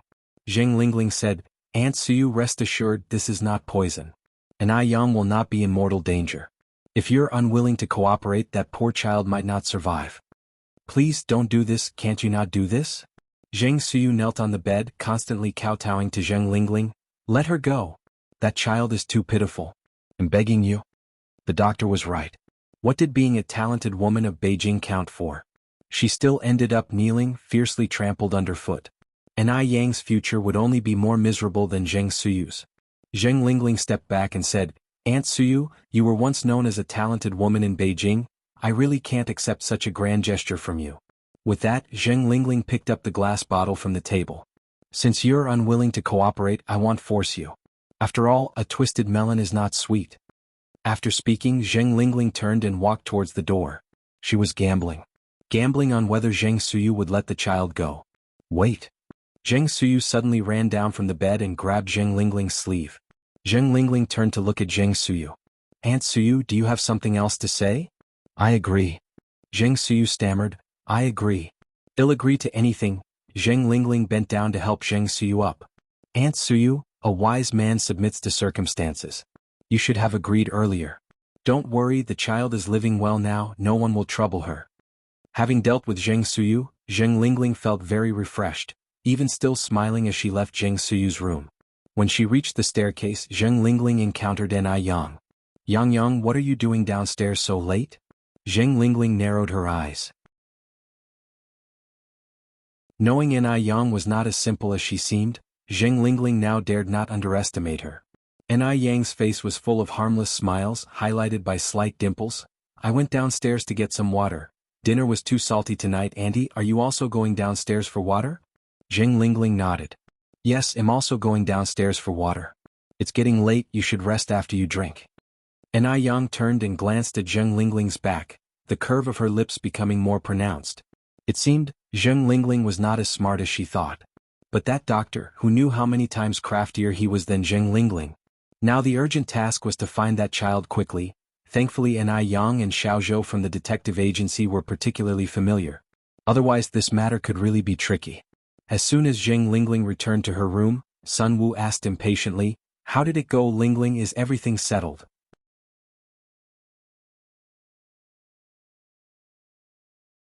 Chapter 885. Those unknown past events. Zheng Lingling nodded. When did I ever fail to handle something properly? Sun Wu's suspended heart finally settled. That's good. With Ai Yang dead, nobody else could pose a threat. Ai Cuihua wasn't even 1/10 as capable as Ai Yang. In time the Zheng family would still belong to the three of them. Sitting at her dressing table and starting to apply cream to her face, Zheng Lingling expressed her concern. Do you think Ai Yang will find out about this? Sun Wu replied, No way, didn't Aunt Jiang say that stuff is colorless and odorless? Ai Yang is no deity, how could she possibly discover it? On the other side, Zheng Suyu sat on the bed, sobbing silently. She held the glass bottle tightly in her hand, her knuckles already turning white. She didn't know what to do. Would she really have to go through with poisoning Ai Yang? The next day, Ai Yang made a trip to the detective agency. Xiaozhou and Ai Yang were old friends by now. Seeing Ai Yang arrive, Xiaozhou pulled her over and said, Yang, come quick and see what's wrong with my phonograph. Why has it stopped working again? Ever since Ai Yang had fixed Xiaozi's phonograph the last time, she had become an omnipotent figure in Xiaozi's eyes. Ai Yang took the black record, fitted it onto the phonograph, bent down and fiddled with it for a while, and then a sweet and pleasant voice poured out from the machine. How sweet, your smile so very sweet, as if flowers blooming in the spring breeze. This song was sung by Ms. Deng, popular not just in that era, but in future generations as well. Hearing this song, Ai Yang inexplicably cheered up and began to hum along. Xiaozhou said excitedly, Yang, you're really incredible. You got it to work. Ai Yang clapped her hands, her face full of smug pride. Otherwise, why would everyone on the street call me Brother Yang? Brother Yang? Xiaozhou clicked his tongue and laughed. I must say the nickname suits you well. I'm going to start calling you Brother Yang. Xiaozhou liked Ai Yang a lot, but not in a romantic way. He and Ai Yang were like brothers. Ai Yang often gave him a sense of being an elder. Also, Ai Yang was straightforward and didn't put on airs. Being with her, there was no need to worry about being plotted against, nor any backstabbing. She was quite different from other women. Smiling, Ai Yang said, I've come here because I need your help with something. Xiaozhou changed the record.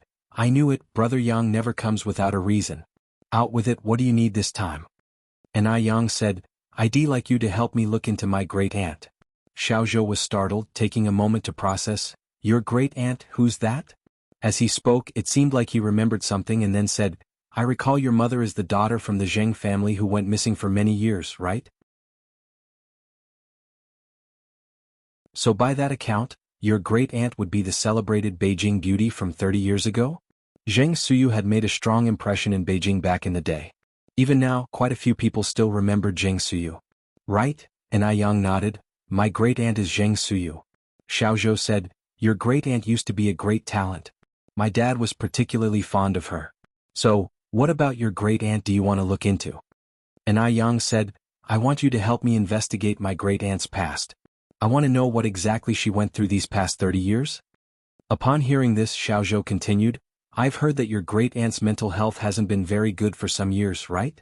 Zheng Suyu was indeed a person of influence before, so the Zheng family concealed her mental health issues, claiming she had gone abroad. Thus, aside from those close to the Zheng family, not many people knew of Zheng Suyu's recent state. And Yang didn't conceal the truth. There were indeed some issues before, but she's all right now. It's truly a case of envy of the talented. Your great-aunt used to be a legendary figure, Xiaozhou observed. Then he continued, by the way Yang, why are you looking into your great-aunt? And Yang trusted Xiaoza's character and started to tell him about the affairs of the Zheng family. Moreover, since Xiaozhou was a detective, the clearer he was about certain matters, the better positioned he would be to investigate. After listening, Xiaozhou shook his head in amazement. Good Lord! Your family situation is way too complicated. I think you'd better get out of that house as soon as possible. And Yang sighed. It's simple for me to leave, but what about my grandparents? You've got a point, Xiaozhou slapped his chest. Yang, leave this matter to me. I guarantee you'll investigate it thoroughly for you.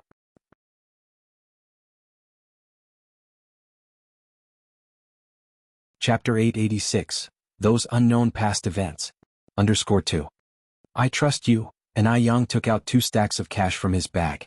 What are you doing? Xiaozhou said. Down payment, and Yang slightly raised his eyebrows. I can't have you working for nothing. Even brothers settle accounts clearly, and Yang, although having a good relationship with Xiaozhou, never thought of taking advantage of him. Xiaozhou chuckled. You're reminding me of the first time we met. Back then, when he first met Yang, his initial impression of her was of a very gentle beauty, but when it came to paying, she was as straightforward as a man. She paid the 300 yuan deposit without even frowning. Until now, Yang was still very generous. At that time, Xiaozhou could never have imagined that one day he would become good brothers with Yang. Yang looked up and thought for a moment. Thinking about it, we've known each other for over 2 years, right? Xiaozhou nodded and sighed. Time really flies. More than 2 years have passed in the blink of an eye. Yes, Yang also seemed somewhat nostalgic. Time goes by too quickly. Xiaozhou then asked, when do you plan on tying the knot with my brother? At first, Xiaozhou wasn't optimistic about Yang's relationship with Immortal. Unexpectedly, over the past 2 years, instead of fading, their affection had grown even stronger. Yang said, well, get it when it naturally happens, no rush for now. My brother will turn 30 after the new year. Xiaozhou was anxious for Immortal. Their classmates from the same year, many of them had already married and had children. It's like you're not considering me as your brother? Yang patted Xiaoza's shoulder. Don't worry, your brother and I isn't the kind of person who abandons a relationship. Xiaozhou scratched his head. But, Yang looked at Xiaozhou. No buts. I remember you're classmates with Immortal, right? Instead of worrying about him, you should worry about yourself. Look at you, still single and without even a girlfriend, and you have the nerve to compare with Immortal? Xiaozhou, that hit a nerve. The melody of Little Town Story wafted through the air, and Yang continued, where did you buy this old-school phonograph? The sound quality is pretty good. From the second-hand market, Xiaozhou said. If you like, I can keep an eye out for you. Sounds good, Yang nodded. These old record players are perfect for listening to operas. The times were changing, and what people currently revered were radios and televisions, and factories had long since stopped producing these old record players. It was hard to even find a place to buy them. Listening to operas? Which ones? Xiaozhou furrowed his brows slightly. Yang started counting on her fingers. Peking Opera, Yu Opera, Kunku Opera, and the Huangmei Opera from Huizhou, whatever you like. Xiaozhou said speechlessly, who listens to operas these days? You're living like my mom. The 1980s was a decade where television shows and movies soared in popularity. Only the older generation enjoyed the yaya of traditional opera. And Yang said with a smile, different people have different hobbies. By the way, remember to take care of that matter for me, I have to go now. No problem, Xiaozhou saw Yang out to the door. When do you think you'll have it figured out? And Yang continued to ask. Xiaozhou thought for a moment and then continued, as long as it happened in Suzhou City, there's nothing I can't find out. I should have some results in about 2 or 3 days. It's just that the overseas stuff is a bit troublesome. And Yang nodded, okay, I got it. Goodbye. Seeing Yang still riding that old bicycle, Xiaozhou said, you've made quite a bit of money, why are you still riding this beat-up old bike? What beat-up old bike? And Yang said, I bought this bike just 2 years ago, it's still new, okay? And Yang took good care of things. Her bicycle was almost as good as new. Xiaozhou continued, I think only a small car is worthy of your status. Others might not know about Yang's current wealth, but Xiaozhou was well aware. Yang had many businesses under her, including a noodle restaurant, milk tea shop, skincare shop, and the prestigious restaurant Phoenix among others. She was the undisputed #1 amongst all women in Suzhou City, and even looking across the whole of China, it was difficult to find a woman on par with Yang. Although the small car is good, Yang said, it doesn't have the deep connection that I have with my little Phoenix.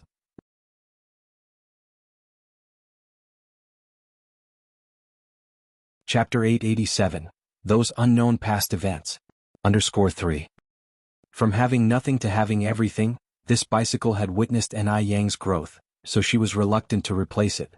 Little Phoenix? Xiaozhou was stunned for a moment. Yang patted the bicycle seat. Yes, this is it. Only then did Xiaozhou realize that it was a Phoenix brand bicycle. After leaving the detective agency, Yang went to the bank, withdrew 30,000 yuan, and then rode to Jianghu village. The cement road in Jianghu village had been finished. Now cars and agricultural vehicles could drive directly into the village, and during rainy days the villagers no longer had to worry about the muddied mud road. It had been a long time since she last visited Jianghu village, and coming here again she felt an indescribable sense of closeness. As soon as she arrived at the entrance of the village, someone recognized Yang. Yang is back. Yang quickly jumped off her bicycle. Aunt Wang? Aunt Wang looked behind Yang. Yang, your parents and Yunyun didn't come back with you? No. Yang shook her head. My grandma's place had some issues recently, my parents couldn't come back, and I am here to settle accounts with everyone. I just happened to run into you, could you please go back and tell everyone to come to my house to settle the accounts? The raw materials for the ice skin jade skin were all selected from the aloe vera, roses and portulaca grown by the villagers of Jianghu village, so Yang settled accounts with everyone every 6 months. Aunt Wang smiled and said, since you're all busy, don't rush back here, we're not waiting on the money. Yang felt a bit embarrassed. We had originally agreed to settle on the 1st of July and the 1st of January, and it's already been over 10 days late. Aunt Wang, I'll head back first. Please have everyone bring their account books to my house. Aunt Wang nodded. Although Yang and Tsuehua had moved to the Zheng family, Qinggui still lived here. Qinggui was a diligent man. He not only kept his own yard spotlessly clean but also took great care of Yang's yard. Thus, Yang didn't need to clean up anything upon her return. After a while there was some noise outside the door. Yang opened the courtyard gate and it was Grandma Wu. Grandma Wu, please come in. Yang, you haven't eaten yet, have you? Here are some red plums that aren't sour at all, try them. I've also made a few meat biscuits for you, they're still warm. Grandma Wu's family used to be very poor, often unable to afford a full meal, but ever since Yang arrived in Jianghu village, their lives had gradually improved. Hearing that Yang had returned, Grandma Wu, without a second thought, picked the last few red plums from the tree and hurriedly made some meat biscuits, fearing that Yang would be hungry. The red plums were what Grandma Wu had reluctantly saved for her grandson who was studying away from home. Now that Yang was back, everything including her own grandson had to step aside. Thank you, Grandma Wu. Yang didn't bother to check if the plums were washed, she just picked one up and took a bite. Grandma Wu cheerfully said, You child, why be so formal with Grandma Wu? Are the plums sweet? Sweet. Very sweet. After a while, more and more people gathered in the small courtyard. Everyone was just like Grandma Wu, afraid that Yang might be hungry. One brought dough twists, another brought duck soup. When everyone had arrived and Yang began to settle the accounts. Uncle Lin, your family earned a total of 580 yuan for the first half of the year, see if that's correct. And Yang handed Uncle Lin 580 yuan. Uncle Lin chuckled, no need to count, Yang, I trust you. Aunt Xiao, your family's is 526 yuan. Grandma Wu, your family's is 600 yuan. Holding the hefty stacks of cash, everyone was very happy. In the past, when they were still planting rice after paying their taxes, they could barely earn 100 yuan a year, but now they could make 5 to 600 yuan in just half a year, and of that 5 to 600 yuan, they only needed to pay about 10 yuan for taxes. How could they not be happy? Jianghu village had exactly 50 households. After distributing money to everyone, the 30,000 yuan Yang withdrew was left with just over 100 yuan. After finishing the accounts, Yang took a stroll through the factory at the back. Though she hadn't been in Jianghu village in these days, the factory had been still operating, having grown from a dozen people to now over 20. Once she confirmed everything was in order, Yang took some grain and oils and other daily necessities over to Grandma Liu's house.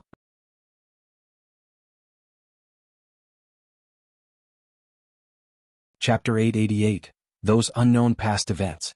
_4. Grandma Liu was old, bound by bound feet, and had no descendants. Even buying simple things was a struggle for her, so Yang would regularly deliver staples like grain and oil to her. Grandma Liu was often bored at home alone, but she became overjoyed when she saw Yang. She immediately brought out the best things she had at home to entertain her. Yang had dinner at Grandma Liu's before cycling back to the Zheng family's home. The day passed and Zheng Suyu's spirits seemed to have lifted. The elderly Madame Zheng sat on the sofa chatting with her. Zheng Lingling, Sun Wu and Zheng Xianjing, a family of 3, occupied the opposite couch. Suyu, how about I go out with you tomorrow for a walk? Zheng Suyu shook her head, I don't want to go out. It wasn't that she didn't want to go out but that she didn't dare to. Before Lingling had said anything, Suyu didn't dare to step outside. It's not good to always be cooped up at home, continued the elderly Madame Zheng. You've been sick for so many years, aren't you curious about what the outside has become? Zheng Suyu lifted her cup and took a sip of tea, remaining silent. Her eyes, which were not yet muddled, were filled with sorrow. Zheng Lingling nudged Zheng Xianjing with her elbow. Zheng Xianjing immediately understood and said with a smile, Auntie, let my mother and me accompany you for a stroll tomorrow, shall we? Is that okay? Zheng Suyu looked up at Zheng Lingling. Zheng Lingling said, Aunt Suyu, it's rare for Xianjing to show such filial piety. Please indulge her this once. The elderly Madame Zheng added, Suyu, Xianjing is a particularly filial child. Knowing you had regained consciousness, she hurried back from school last night. Don't let her heartfelt effort go unnoticed.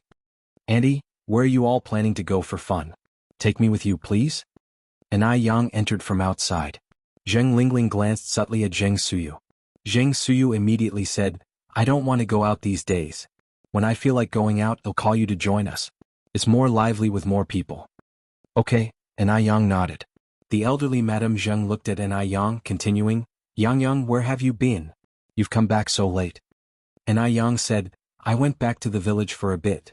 Hearing this, Zheng Xianjing cast a disdainful glance at Yang, filled with scorn. Rural folk will always be rural folk. Always talking about going back to the village. Even if you dress her in a dragon robe, she doesn't look like a city person. The elderly Madame Zheng nodded, You've been out for quite a time. It's indeed time to check back. How is everything over there, all good? Yang responded with a smile, Don't worry, everything's fine. That's good to hear. Auntie Suyu, have an orange. Zheng Lingling peeled an orange and handed it to Zheng Suyu, passing her a meaningful glance. Zheng Suyu accepted the orange, Thank you, Lingling. Zheng Lingling's face was filled with a smile. Aunt Suyu, you were the person I admired the most when I was little. Why be so formal with me? I remember oranges were your favorite back then. It's kind of Lingling to remember your preferences, the elderly Madame Zheng said with a laugh. With the words Yang had spoken earlier, the elderly Madame Zheng paid special attention to Zheng Lingling that day. Upon her observation, she didn't find anything unusual about Lingling. She was even particularly kind to Zheng Suyu. Such a filial child ought not to be capable of doing such a thing. Yang must have been overthinking it. After eating half the orange, Zheng Suyu looked up at Yang. Yang, I suddenly feel a bit unwell. Can you accompany me upstairs to check? As soon as Zheng Suyu mentioned feeling unwell, the elderly Madame Zheng grew anxious. Suyu, where do you feel uncomfortable? Is it very painful? Zheng Suyu shook her head. It shouldn't be anything serious, just let Yang take a look. And Yang nodded and put down her cup. Then I'll accompany you to check. All right. And Yang supported Zheng Suyu and they walked upstairs. Upon arriving in Zheng Suyu's room, and Yang asked, Auntie, where do you feel uncomfortable? Zheng Suyu's complexion was pale, and her gaze somewhat elusive. I have a bit of a headache. Stretch out your hand, I'll take your pulse for you, and Yang offered. Okay. Zheng Suyu hesitated and then extended her wrist. And Yang placed her hand on Zheng Suyu's wrist, focusing as she felt for the pulse. It was clear. Zheng Suyu was feigning illness. But Yang didn't expose her and instead said, Auntie, it's normal to have some headache after a major illness. A good sleep should fix it. If it becomes unbearable though, I can also prescribe you some painkillers.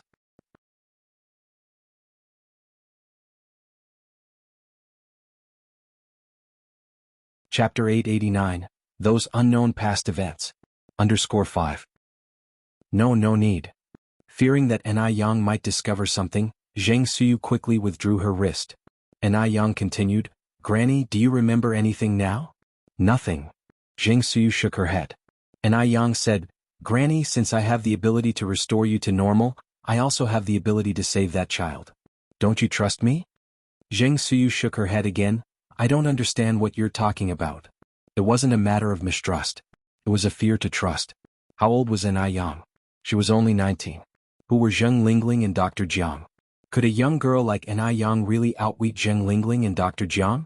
Yang let out a soft sigh. Granny, do you think you'll regret your decision today in the future?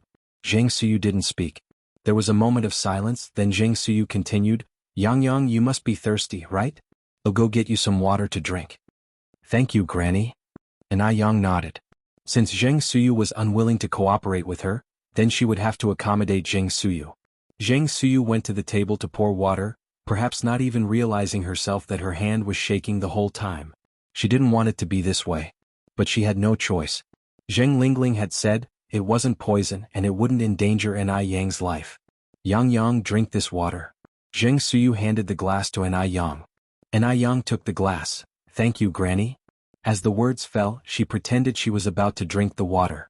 Zheng Suyu was startled and hurriedly said, Wait a moment. What's the matter, Granny? Yang looked up at Zheng Suyu. Zheng Suyu swallowed hard, her eyes and eyebrows filled with unease. She had never done anything to afflict her conscience in her life. Yet now. But if she didn't do it, that child wouldn't be saved. Zheng Suyu swallowed hard again and then said, It's nothing, I just wanted to remind you the water is very hot, drink slowly. Yang took a sip and then said, It's not hot. Zheng Suyu watched as Yang drank the entire cup of water, wanting to stop her several times, but unable to open her mouth. After finishing the water, Yang yawned, It's so strange, why am I so sleepy tonight? Granny, I won't disturb you any longer, I'm going to rest. Okay. Zheng Suyu stood up to see Yang out. After seeing Yang off, Zheng Suyu breathed a sigh of relief. Zheng Xianxia and Zheng Lingling stood at the railing upstairs on the opposite building, watching Yang come out of Zheng Suyu's room and curiously said, Mom, do you think that crazy woman succeeded? Zheng Lingling watched Yang, who kept yawning, and said, She definitely succeeded. Your grandma Jiang said after taking this medicine, the most obvious reaction is feeling sleepy and yawning. Zheng Xianjing's mouth curled into a smug arc. This is perfect. No more having to see that wretched woman. Zheng Lingling patted Zheng Xianjing's hand. I've always told you rural bumpkins like Yang are only fit to carry your shoes. What was Yang? In front of Zheng Xianjing, Yang wasn't even worth as much as a mud ball. Zheng Xianjing continued, Mom, why didn't you just kill that little wench Yun as well? It's so annoying to see that little wench. Zheng Xianjing's detest for little Yun was no less than her detest for Yang. Every time she saw little Yun, she was reminded of her own childhood. Back then, the old Master Zheng wouldn't even spare her a glance. She thought it was because the old Master Zheng didn't like children. But now, the old Master Zheng couldn't wait to hold little Yun in the palm of his hand. What did this mean? Every time she saw this scene, Zheng Xianjing was consumed by jealousy. Zheng Lingling looked at Zheng Xianjing and said, It's a pity your grandma Jiang has always praised you for being intelligent. How did you become so foolish this time? Yun is only 2 years old this year, what threat could she pose? Our biggest enemy right now is Yang. As long as we deal with Yang, are you afraid we can't handle that little wretch? Zheng Xianjing said, anyway, dealing with one is dealing with two is also dealing, might as well take care of them both at once. To take care of two at once, the target is too big, it would easily attract police attention. Zheng Lingling poked Zheng Xianjing's forehead. You child, why don't you think about the consequences of your actions? You can't be so impulsive in the future. I know. Zheng Xianjing nodded and then asked, Mom, when will Yang die? She couldn't wait to take care of Yang's body. Zheng Lingling replied, your grandma Jiang said this substance requires 3 doses to be lethal. Today was the first time, there are still 2 more to go.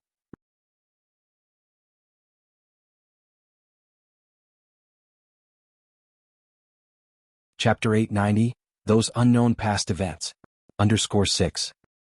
When will I have to wait until? Zheng Xianjing was getting impatient. Don't rush. Zheng Lingling soothed, big things cannot be rushed.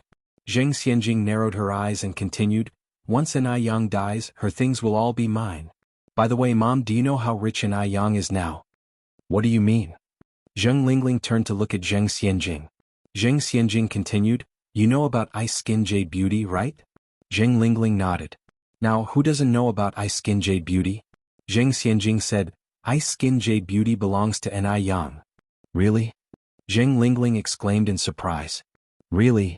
Zheng Xianjing continued, I just found out about this a few days ago.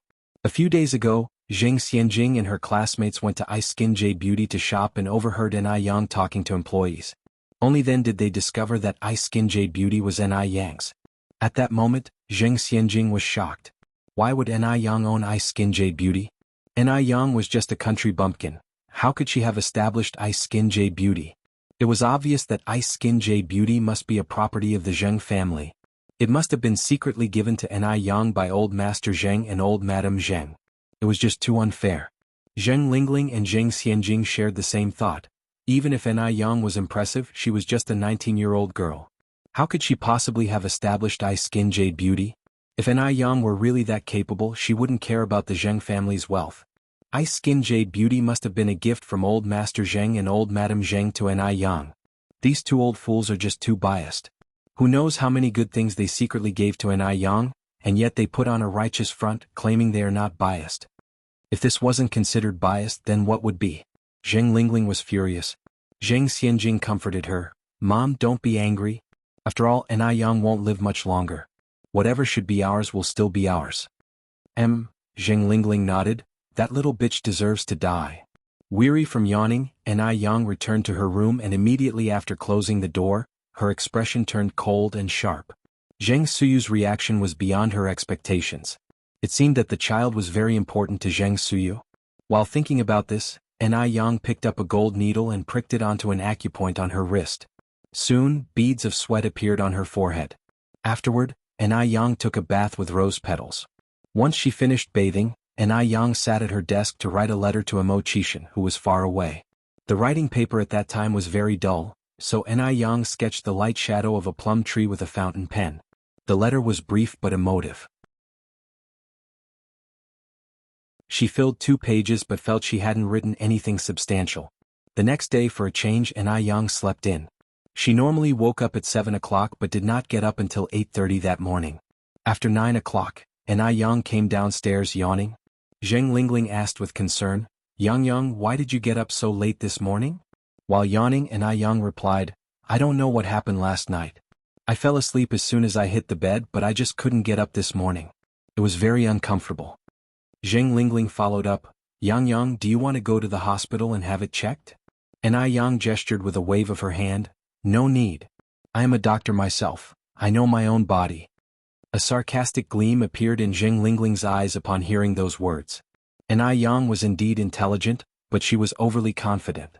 She thought herself clever, unaware that over-cleverness could lead to mistakes. That night, Zheng Suyu, again complaining of feeling unwell, had Yang come to her room. This time, Zheng Suyu poured Yang a cup of clear tea. Yang, as usual, drank every last drop. Zheng Suyu looked at Yang, wanting to speak but eventually said very little. The next morning, Yang, who normally didn't wear makeup, sat in front of the vanity, dabbing and smearing. Soon after, Anai Yang appeared in the dining room, her face pale. Old Master Zheng was startled. Yang, why do you look so terrible? Anai Yang touched her face unconsciously. I probably haven't slept well these past few days. Don't worry about it, Grandpa. Suehua also noticed something off with Anai Yang. Yang, do you want your master to check on you? No need, Anai Yang said with a smile. I'm a doctor myself, Mom. Grandma, you don't have to worry. Shengguan Dehui put down his chopsticks. There's a saying, a doctor who treats himself as a fool for a patient. Yang, I think you should let your master take a look. It's really nothing, Anai Yang waved her hands. Grandma Zheng said worriedly, Yang, do you feel uncomfortable anywhere? If you don't want to visit your master, we can ask Dr. Jiang to come over and check on you. Looking at the room full of people concerned for Anai Yang, Zheng Xianjing wished she could smash the vegetables in her bowl. She would let this despicable woman be pleased for a bit longer since she was soon to meet the king of hell. Anai Yang helplessly said, Grandpa, Grandma, Dad, Mom, I'm really fine. You don't need to be so worried. After the meal, leaving the Zheng family, Anai Yang took the letter she had written the night before and mailed it at the post office. Leaving the post office, Anai Yang made a trip to the detective agency. Xiaozhou was extremely efficient. In just 3 days he had thoroughly gathered the past of Zheng Suyu. Anai Yang benefited greatly from this trip. Thank you so much. Xiaozhou raised his hand. If we're brothers, then don't mention it. But speaking of which, your grandmother really surprised me. I hadn't expected that she. Anai Yang tucked the information into her bag and sighed. She's also a pitiable person. How come you look so pale? Xiaozhou just then noticed that something was off with Anai Yang's face. Anai Yang nonchalantly replied, It's a minor issue, I'll be fine in a few days. Leaving the detective agency, remembering Mo Kishin's request, Anai Yang then went to see Master Du. Unusually, Master Du wasn't chanting in the Buddha hall today. When Anai Yang arrived, Master Du was sitting in the study room holding black and white pieces, playing against himself. Even more amazing was that the black and white pieces were evenly matched, unable to determine a winner. Anai Yang didn't disturb him, but instead wandered around the study, planning to pick a book to read. While searching for a book, Anai Yang unexpectedly discovered that Master Du had a habit of collecting newspapers. From 50 years ago to this morning's issue. And all of them were about murder cases.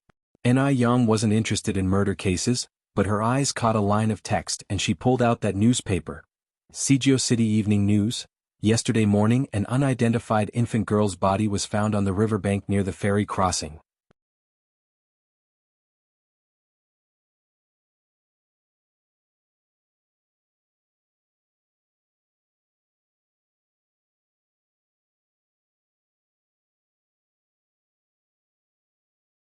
Chapter 892 She died.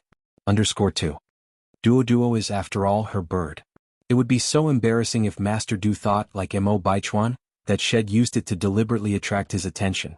Liege is the most human-like and vindictive among birds, said Master Du, his expression indifferent, not taking the matter to heart at all. Hearing this, Anai Yang breathed a sigh of relief. People really are different. Duo seemed to understand Master Du's words, glaring with a pair of shiny black eyes and fiercely said, You little bastard. Shut up, Anai Yang smacked Duo lightly. You're not allowed to talk like that anymore. Duo flew onto Master Du's shoulder. You little bastard. Master Du wasn't angry. Instead, he casually pinched a green caterpillar and handed it to Duo. Across an artificial lake. The butler, accompanied by a young man, was walking over. Seeing this scene, the young man exclaimed in surprise, Is that really Master Du feeding the bird? At the moment the liege made its outrageous remarks, he thought Master Du would crush it. Unexpectedly, Master Du fed the liege a caterpillar with a gentle look in his eyes. It was hard to believe that this was the same Master Du, ruthless and unfeeling, who wouldn't even spare his own brothers. When had he ever shown such tenderness? It's just too unbelievable. Could it be that he was hallucinating? The butler nodded. You're not seeing things. The young man went on to ask, Who is that young lady? She is Mr. Peiji's girlfriend, Miss Anai, the butler answered. The young man nodded and asked uncertainly, Butler, did the liege just call Master Du a little bastard? The butler calmly nodded. You heard correctly. The young man swallowed hard. Whose bird is that, liege? Miss Ines, said the butler. The young man stealthily pinched the inside of his thigh. It really hurt. He wasn't dreaming. The young man hurriedly stopped and said, Butler Lin, I suddenly remembered I have some matters to deal with. I'll visit Master Du another day. After speaking, he left as though fleeing. He didn't dare to provoke Master Du at this time. Butler Lin watched the young man's retreating figure, shrugged helplessly. The sun was getting bigger and hotter. Standing under the shade of trees, Master Du played with the bird in the cage, while Yang sat at the stone table under the pavilion, eating sunflower seeds. A breeze blew over the artificial lake, causing the lotus flowers and leaves to sway left and right. The beautiful koi fish swam underneath the leaves. Squinting at the artificial lake, Yang's long lashes cast a light shadow on her eyelids, as if thinking of something. A faint smile played on her lips. Just then Du Jiaojiao came running from a distance. Yang. Sister Jiaojiao. Yang stood up and waved to Du Jiaojiao. Du Jiaojiao ran over and sat on the stone bench, gulping down the tea on the table. Oh my god! It's so hot it could kill a person. Yang picked up a fan and fanned her. Actually, today's temperature isn't that high, the highest being only 30 degrees. Because you ran over, Sister Jiaojiao, you feel much hotter. Du Jiaojiao said, 30 degrees isn't high? In our Shanghai, even the hottest days don't reach 30 degrees. In later years, due to exhaust pollution, global warming, and ice melting, there wasn't much temperature difference between Shanghai and Beijing, and summer would be like a furnace. But now it was the 1980s. The 1980s were a pure era, one with clear-cut seasons and no pollution. In the 1980s, summers in Shanghai weren't hot at all. The hottest days could be dealt with just a fan. It wasn't like in the future where stepping out of air-conditioned rooms felt like losing half your life. Yang smiled and said, I think it's all right. Sister Jiaojiao, you haven't been to tropical regions yet. If you went there, you'd definitely question life. Du Jiaojiao loved to travel, but she only visited developed countries and had never been to tropical regions. I heard that summers in F continent are the hottest, especially in the Sahara Desert where temperatures can reach over 50 degrees. I don't know how people there survive, Du Jiaojiao said, fanning herself with one hand while pouring tea with the other. Anyway, I couldn't stand it. Then Du Jiaojiao added, Yang, why did you come alone? Where's Peiji? Peiji?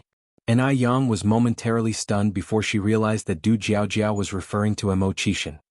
He went to F country, Yang said. Du Jiaojiao sighed. He really is a busy man, always flying around. Yang, how can you stand it?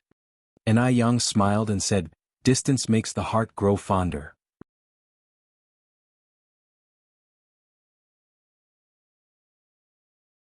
Chapter 893 She died. _3. Du Jiaojiao nodded in agreement. Yeah, Yang, you're right. Distance creates beauty. Yang, you're incredible, spouting wisdom extemporaneously.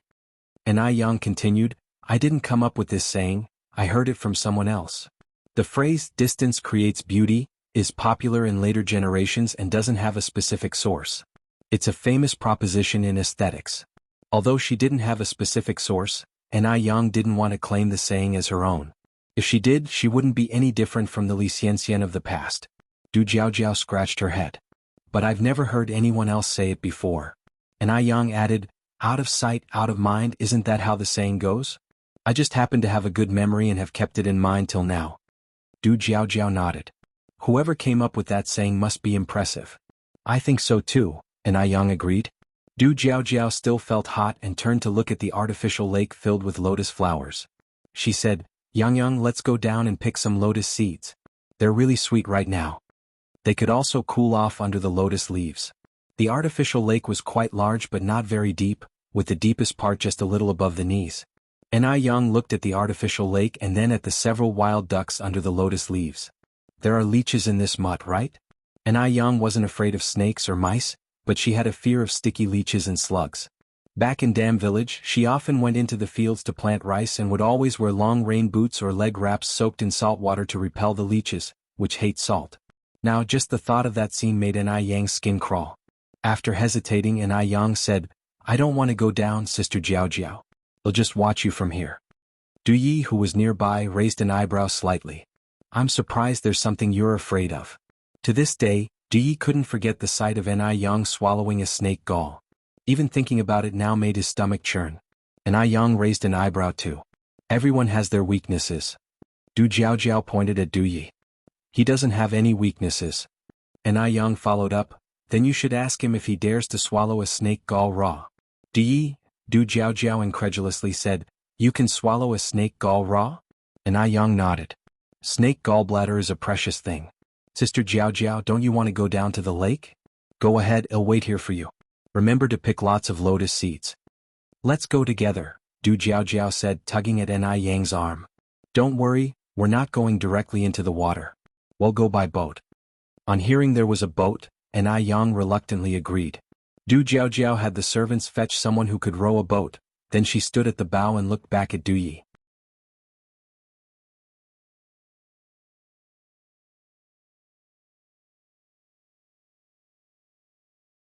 Chapter 894, She Died. _4. She held a large bundle of lotus flowers and pots, standing at the bow of the boat, just like a lotus fairy stepping out of a painting. Gracefully poised. Once ashore, Yang and Du Jiao sat together eating lotus seeds for a while before Yang proposed saying goodbye. Brother Du, Sister Jiao, I have to leave now, Yang said, then turned to Grandpa Du. You should come out more when you're free. Getting more sunlight not only reduces the chance of catching a cold and boosts immunity, but also protects vascular health. Okay. Grandpa Du nodded. Duo, I'm heading back, Yang waved at Duo. Duo jumped onto the other shoulder of Grandpa Du, unwilling to leave. Duo, Yang called again. Duo still didn't want to leave. Grandpa Du laughed. You go ahead, it's missing the treats I have here. These days, Grandpa Du had provided countless treats for Duo. But Duo was a typical ungrateful wretch. Right after eating Grandpa Du's food, it would curse him as a little bastard. With Duo refusing to accompany her, Yang had to go back alone. Yang, wait a moment. Du Jiao grabbed a handful of lotus flowers and pods and chased after Yang. What is it, Sister Jiao? Yang turned around. Du Jiao stuffed the lotus flowers and pods into Yang's hands. Take these. Thank you. What are you thanking me for? You picked them yourself, I'm just presenting Buddha with borrowed flowers. Du Jiao smiled. Sister Jiao, then I'll leave first. Yang shook the lotus flowers and pods in her hand. Okay, Du Jiao waved to her. Watching Yang's retreating figure, Du Jiao sighed.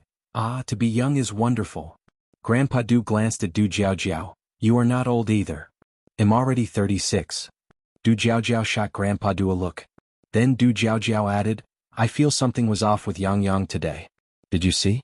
Her face was quite pale, but thankfully she seemed to be in good spirits. I didn't notice, Grandpa Du said whilst feeding a worm to Duo. Du Jiao looked at Grandpa Du then asked, what do you think about Yang? She's fine, Grandpa Du replied indifferently. And do you think she's pretty? Grandpa Du kept his expression neutral, nodding slightly. Du Jiao narrowed her eyes. Do you have a crush on Yang? Grandpa Du fed another worm to Duo. Older sister, you are already 36 this year, can't you stop making me feel like you're only 6? You're 6. Du Jiao fluffed up like an angry rooster. Your whole family is 6. Grandpa Du laughed. That includes you too. Du Jiao was momentarily speechless, then she said, I read a book today that said every person experiences emotions and youthful infatuations. With someone as outstanding as Yang, I really want to know what kind of fairy you would fall for. She was really curious about what kind of person Grandpa Du would marry in the future. It's regrettable, but you probably won't see it in this lifetime, Grandpa Du said calmly. Du Jiao continued, Yang is so pretty, if I were a man, I would definitely like her without hesitation. Grandpa Du looked at Du Jiao. Yang is Peiji's girlfriend, I advise you to drop that idea. A friend's wife should not be coveted. Du Jiao shrugged. I'm speaking hypothetically. I'm not a man. If I were, I would certainly act decisively. Maybe in your next life. Grandpa Du looked at Du Jiao, his expression serious yet gentle. You might have a chance then. Du Jiao helplessly shook her head. It's so boring to talk with someone like you. I'm going back to my room now. After leaving Grandpa Du, Yang went to see Xiaozhou. Xiaozhou, surprised, took the newspaper and asked, Where did you find such an antique? This is a 25-year-old newspaper. Even Xiaozhou, being a detective, might not be able to find one. Yang said, I have a friend who likes collecting newspapers, can you please help me check something? Sure, Xiaozhou nodded, no problem. When she returned to the Zheng family's home, it was already past 6 in the evening. Today being Monday, Ni Tsuehua and Shengguan Dehui were sitting in the living room with little Ni Yun, chatting with Zheng Suyu. 3 days had passed and Zheng Suyu seemed to have improved quite a bit.